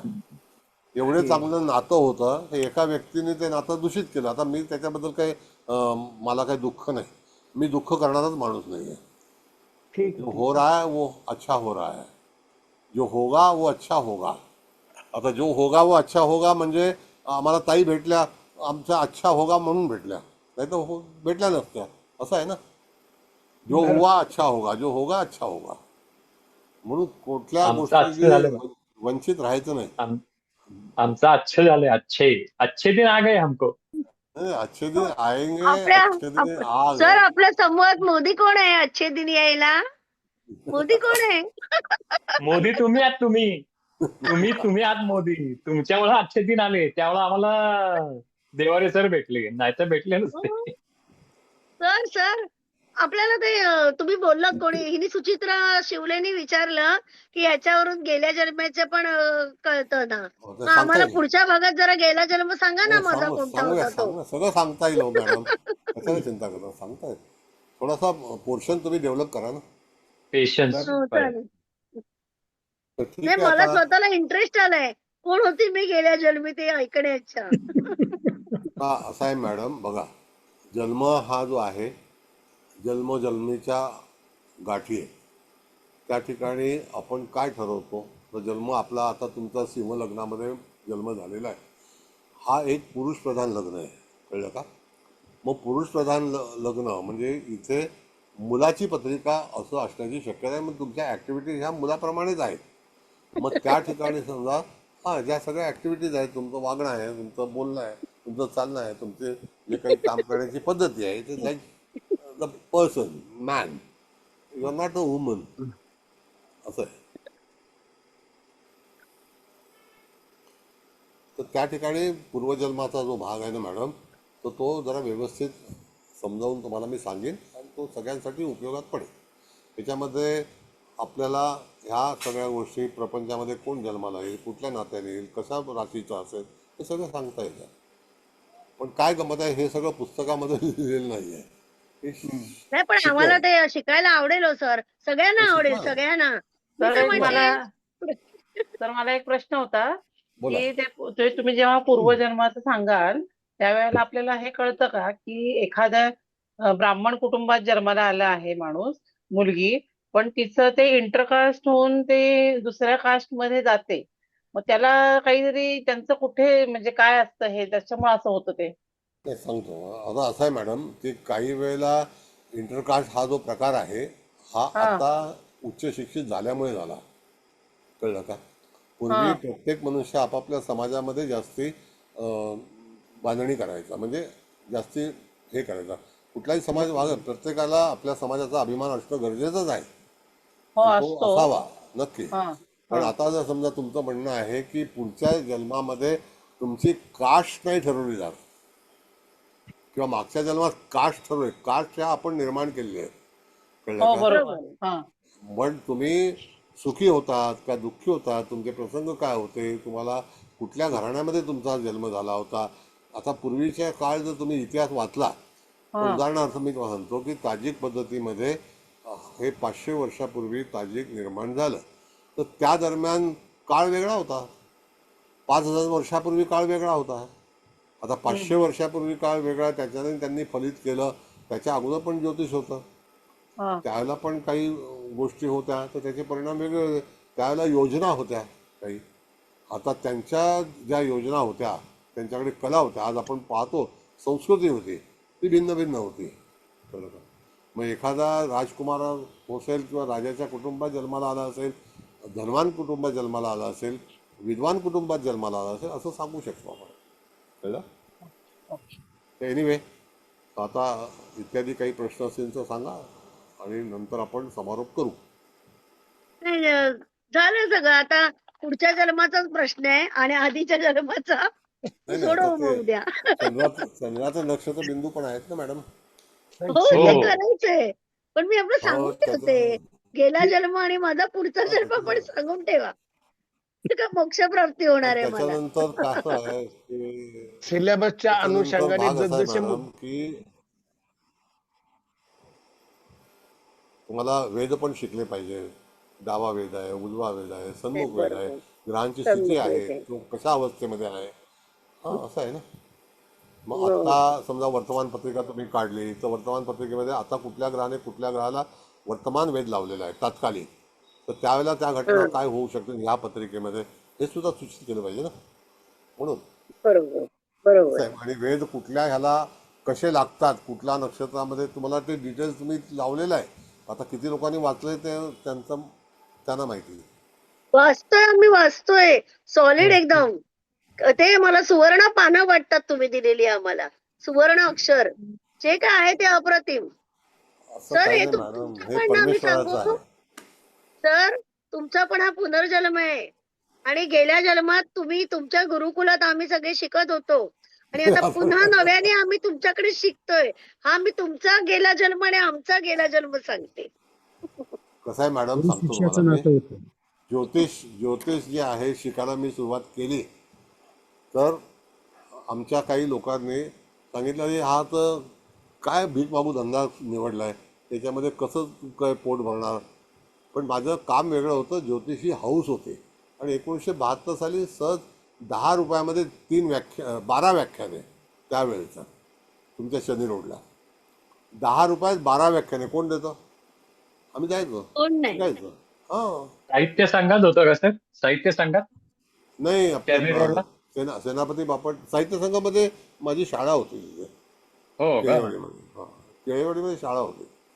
पण ती नाही, मी का विचारलं, हा, मी 1989-90 ला बँकेत असताना तिथं मी चर्नी रोड ब्रँचला होतो. हा, बरोबर आहे. जगन्नाथ शंकरशेठ रोडला माझी ब्रँच होती. नाही, हे होतं एस के पाटलांचा जो पुतळा आहे ना गार्डन, त्याच्या हो, मागच्या माहिती बाजूच्या आहे. गल्लीमध्ये महिला स्कूल आहे, तिकडे होतं. हो हो हो, त्या कमळाबाई गल्लीत ना, छोट्या गल्लीत. हो हो, कमळाबाई हा, yes. बरोबर. कमळाबाई गल्लीत. शाळा काय? कमळाबाई कमळाबाई हायस्कूल. त्याच्यानंतर भटवाडीमध्ये पण होते, पोर्तुगीज चर्चला हा. त्याचं होतं. त्याच्यानंतर छबिलदासला होतं. बरेच लोकांकडे शिकलो मी, दिल्लीला शिकलो, त्यानंतर हा, हा. अहमदाबादला शिकलो, बऱ्याच लोकांकडे. शिक्षण काय, गुरु जिथे मिळेल तिथे शिकाय. एनिवे तो काय भाग. पूर्वीचे मॅक्झिमम क्लासेस सगळे गिरगाव मध्येच होते. हो हो, पूर्वीचे ज्योतिष हे सुरू झालं Maximum. जेव्हा माझ्याकडे 1910 सालचं एक पुस्तक आहे, त्याच्यामध्ये आपल्या कॉटन बाजारच्या ऍडव्हर्टाईज यायच्या. आज सट्टा कुठला लागेल, काय असेल, ऑफिशियल ऑफिशियल. ऑफिशियल सट्टा म्हणजे हा आकडा येईल. म्हणजे त्यावेळेला मटका नव्हता, पण कॉटन बाजार होता. असं आहे. कॉटन मटका कॉटन बाजार मध्ये चालू झाला. आता टीव्हीला सिरियल पण चालू आहे ना नेटफ्लिक्सला.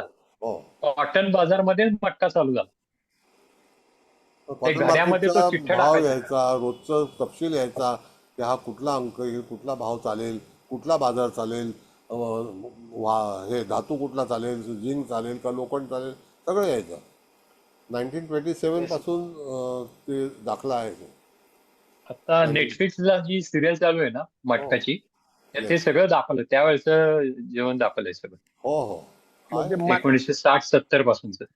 मटका त्यावेळेपासून चालू आहे, पण अजून सुद्धा आकडा फुटत नाही. म्हणजे टायमिंगच्या अगोदर, पण नीटची प्रश्नपत्रिका फक्त फुटते. ते काय ते सगळे नीट शिवल मध्ये डोक्याला ताप अडकले. लावलाय पोरांच्या. सगळ्यांना सगळे मेडिकलच्या शिवल मध्ये पोरांना अडकले. बिचाऱ्यांना शून्यात आणून ठेवलंय. या शिवल शिक्षकांनी मध्ये शिक्षक फोडतायत. आणि सगळे विद्यार्थी सांदीपान मध्ये अडकले. हो परत ना, परत. खरंय खरंय. आणि शूल, जे शूल. फुटणारे होते ते शूल मध्ये अडकले ते, आणि विद्यार्थी सांदीपान मध्ये अडकले. हो, असं सगळ्यांची सामुदायिक कुंडली काढायला पाहिजे सर. या नीटची कुंडली काढता येईल काय नीट. आपल्याला? सगळं मेदनीय. करता येईल मॅडम. नेटची काय नाही, माहितीये का, actually मेदनीय मेदनीय मेदनीय कुंडली मेदनीय. त्याच्यामध्ये. मी तेच म्हटलं, मेदनीय काढली पाहिजे. हा, सर मेदनीय आम्हाला कुंडली. मेदनीय कधी शिकवणार? ही बॅच झाली की मेदनीय. नाही नाही, मेदनीय मॅडम काय माहितीये का, आता जसं वातावरण आहे जगामध्ये ते अतिशय भिन्न आहे, मेदनीच्या पलीकडे आहे. कळलं का? हो. आणि ह्या घटना ज्या होणार होत्या, म्हणजे त्या ठिकाणी इकॉनॉमी जी आहे ती कम्प्लिटली लयाला जाणार आहे. आता कुठल्याही तऱ्हेची इन्व्हेस्टमेंट इज नॉट प्रिपेरेबल, प्रॉफिटेबल. बिलकुल नाही. काही तुम्ही कुठली वस्तू घेतली तर उद्या किंमत कमी होणार, हे ठरलेलं आहे. आता जे काय तुम्हाला लिक्विड घरात ठेवता येईल तेवढं ठेवा. हा, लिक्विड. तुमच्याकडे होल्डिंग पाहिजे. हा, ते सर होल्डिंग करायचं. हॅलो हा, बोला. सर, सर्वतोभद्राचे ज्या नोट्स दिल्या आहेत तेवढ्याच आता म्हणजे त्या कम्प्लीट एवढ्याच आहेत का अजून आहेत? तो भरपूर Sufficient. दिलाय मॅडम. तेवढेच आहेत, जास्तच आहेत. जास्त भरपूर सफिशियंट आहे. आहेत त्या. त्या पुस्तकामध्ये पण नाही आहेत तेवढे, त्याच्या पलीकडचे आहेत नोट्स. त्याच्यात भरपूर आहेत. आमचे जे अनंत आटले सर आहेत त्यांच्या पण नोट्स आम्ही ऍड केल्या आहेत. मी स्वतः ऍड केल्या आहेत त्याच्यात. म्हणजे जे पुस्तकं छापलेत ना कोणी कोणी बाजारात, त्याच्यामध्ये पण एवढं मटेरियल नाहीये, तेवढं आहे त्याच्यात. Okay okay. तुम्ही पुस्तक विकत घ्या आणि आपल्या नोट्स कम्पेअर करा आणि मग अभिप्राय ग्रुपवरच द्या. पुस्तक घेऊन ओके. फसवू नका. Okay ma'am. पुस्तकामध्ये फसवणूक आहे, ज्याचं ते लोक काढतात आणि लिहितात, आणि मग काय हे आणि ते हे ओरिजिनल नॉलेज आहे, ओरिजिनल नॉलेज आहे. 24 कॅरेट गोल्ड आहे. येस. ठीक आहे ताई, आता निघूया. तर धन्यवाद, तुमचे सगळ्यांचे चालेल आभार. चालेल हा, सर, तुमचे आभार. तुम्ही नॉनस्टॉप एवढं कंटिन्युअस घेतलं आमचं, त्याच्यामुळे मी सर्व समूहाच्या वतीने तुमच्या कृतज्ञता व्यक्त करते. अशीच थँक्यू. कृपा ठेवा आणि असंच थँक्यू भरभरून मॅडम. आम्हाला नॉलेज द्या. आणि गेल्या येस. जन्माचं आमच्या ग्रुपमध्ये जेवढे आहेत ना, ते प्रत्येकाचे गेला जन्म सांगा कोणता आहे तो. नक्की नक्की. थँक्यू मॅडम, हे थँक्यू. सगळा क्लास झाल्यानंतर सांगा ते.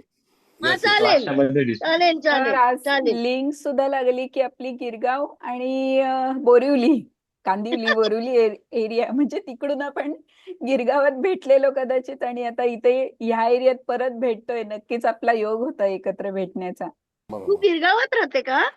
नाही, गिरगावात होती नाही का मी? तू गिरगावात कमळाबाई होते आता तू. अच्छा, कमळाबाई आणि तू शाळेत आता शिकली नाही आता का तू मी? बोरिवलीला राहते का? आता कांदिवली बोरिवलीला कांदिवली. कांदिवली. मी बोरिवलीला पण माझं घर आहे, आता दहिसरला शिफ्ट केले आणि माझा जन्मस्थळ गिरगाव आहे. माझं पण चिकित्सक जन्मस्थळ गिरगाव. चिकित्सक शाळेची विद्यार्थिनी मी, आणि कॉलेज माझं केसी कॉलेज. आम्ही 9वीत असताना आम्ही विरारला शिफ्ट झालो. ओके पण ओके. जन्म तिकडचाच. कमळाबाई शाळेत जायची मी, धावबावाडीत राहायचो. हा, धावपावडीच्या मागच्या बाजूलाच आहे तिथे. हो हो, आम्ही बरोबर. राहायला होतो गायवाडीमध्ये. चिकित्सक शाळेमधली मी हुशार विद्यार्थिनी आहे. मला बक्षीस वगैरे मिळालेलं आमच्या बॅचचं. पार्टी आणि पाहिजे, पार्टी आता. आणि कॉलेजमध्ये मी चार्टर्ड सीए ची फक्त फायनल एक्झाम नाही दिली प्रकृतीमुळे. जे 23 आकडा जो आहे ना, शूल ते बोलले ना, तर फायनल एक्झामला मी सिरियस झालेली आणि मला नायर मध्ये ऍडमिट करायला लागलेलं. त्याच्यामुळे ते मग मी नाहीच, माझा मग मी मूडच निघून गेला. पण सर बरोबर सांगितलं आजचं पण तुम्ही. हा, करेक्ट एकदम. Age wise great. शाळेचं great. नाव सांगितलं ना तरी बास आहे. चिकित्सक म्हटलं की हुशार विद्यार्थी. वेळ बरोबर आहे तुमची, वेळ बरोबर आहे. तर ते आपल्याला ते एज बरोबर. वगैरे यातनं कसं कळतं ते जरा क्लिअर नाहीये अजून. ते थोडं तेवढं परत आता नंतर सांगा. अगं सुचित्रा सर आहेत ना, ते जन्माला आले ना, त्याच्या निम्म पण वय आपलं नाहीये. त्यांनी जेवढे हा. घटवलेत ना वर्ष, तेवढे आपण घटवल्यावर आपल्याला तिथपर्यंत पोहोचू, हे लक्षात ठेव. असं काही नाही, हरी कृपा आहे मॅडम. असं काही नाही. आम्ही ज्योतिषी होऊ कधी हे कधी वाटलं नव्हतं. माझं वेगळ्या तऱ्हेचं कार्य आहे आणि त्या ह्याच्यामध्ये ज्याला आपण म्हणतो ज्योतिषी आवड आहे, त्याच्यामध्ये कुठल्याही तऱ्हेचं अपेक्षा नाही, साधन नाही किंवा त्याच्यावरती उपजीविका नाही. कळलं? जसं मी झी टीव्हीला ज्योतिष सांगायचो तर 15,000 रुपये रोज होता मला. कळलं? वा, व्हेरी गुड. 15,000 रुपये रोज. बरेच छान पिक्चर छान. केलेले आहेत, बऱ्याच ऍक्टिंग केलेले आहेत, बऱ्याच लोकांना ऍक्टिंग स्कूल चालवलेलं आहे. तर अनेक उद्योग केलेले आहेत. तर एनिवे, आता मी निघतो. धन्यवाद सगळ्यांना. बाय आणि पुन्हा बाय Good भेटू. night, sir. Bye. Good night. Everybody Good bye night. Good bye. Thank you, good thank you. Night. सगळ्यांना गुड नाईट. सगळ्यांना गुड नाईट. सगळ्यांना शुभरात्री. मी अजून हो, जेवायची बाकी आहे, आता जेवणार मी. आम्ही पण जेवायचोय. आता जेवायचं. Bye bye bye. सगळेजण आता जेवण करूया. हो चला आपापल्या घरी. आपापल्या घरी. आपापल्या घरी. आमरस आमरस आमरसपुरी आमरसपुरी खा किंवा श्रीखंडपुरी खा. बंद करते आता मी, बंद करते. करा करा. Okay, bye.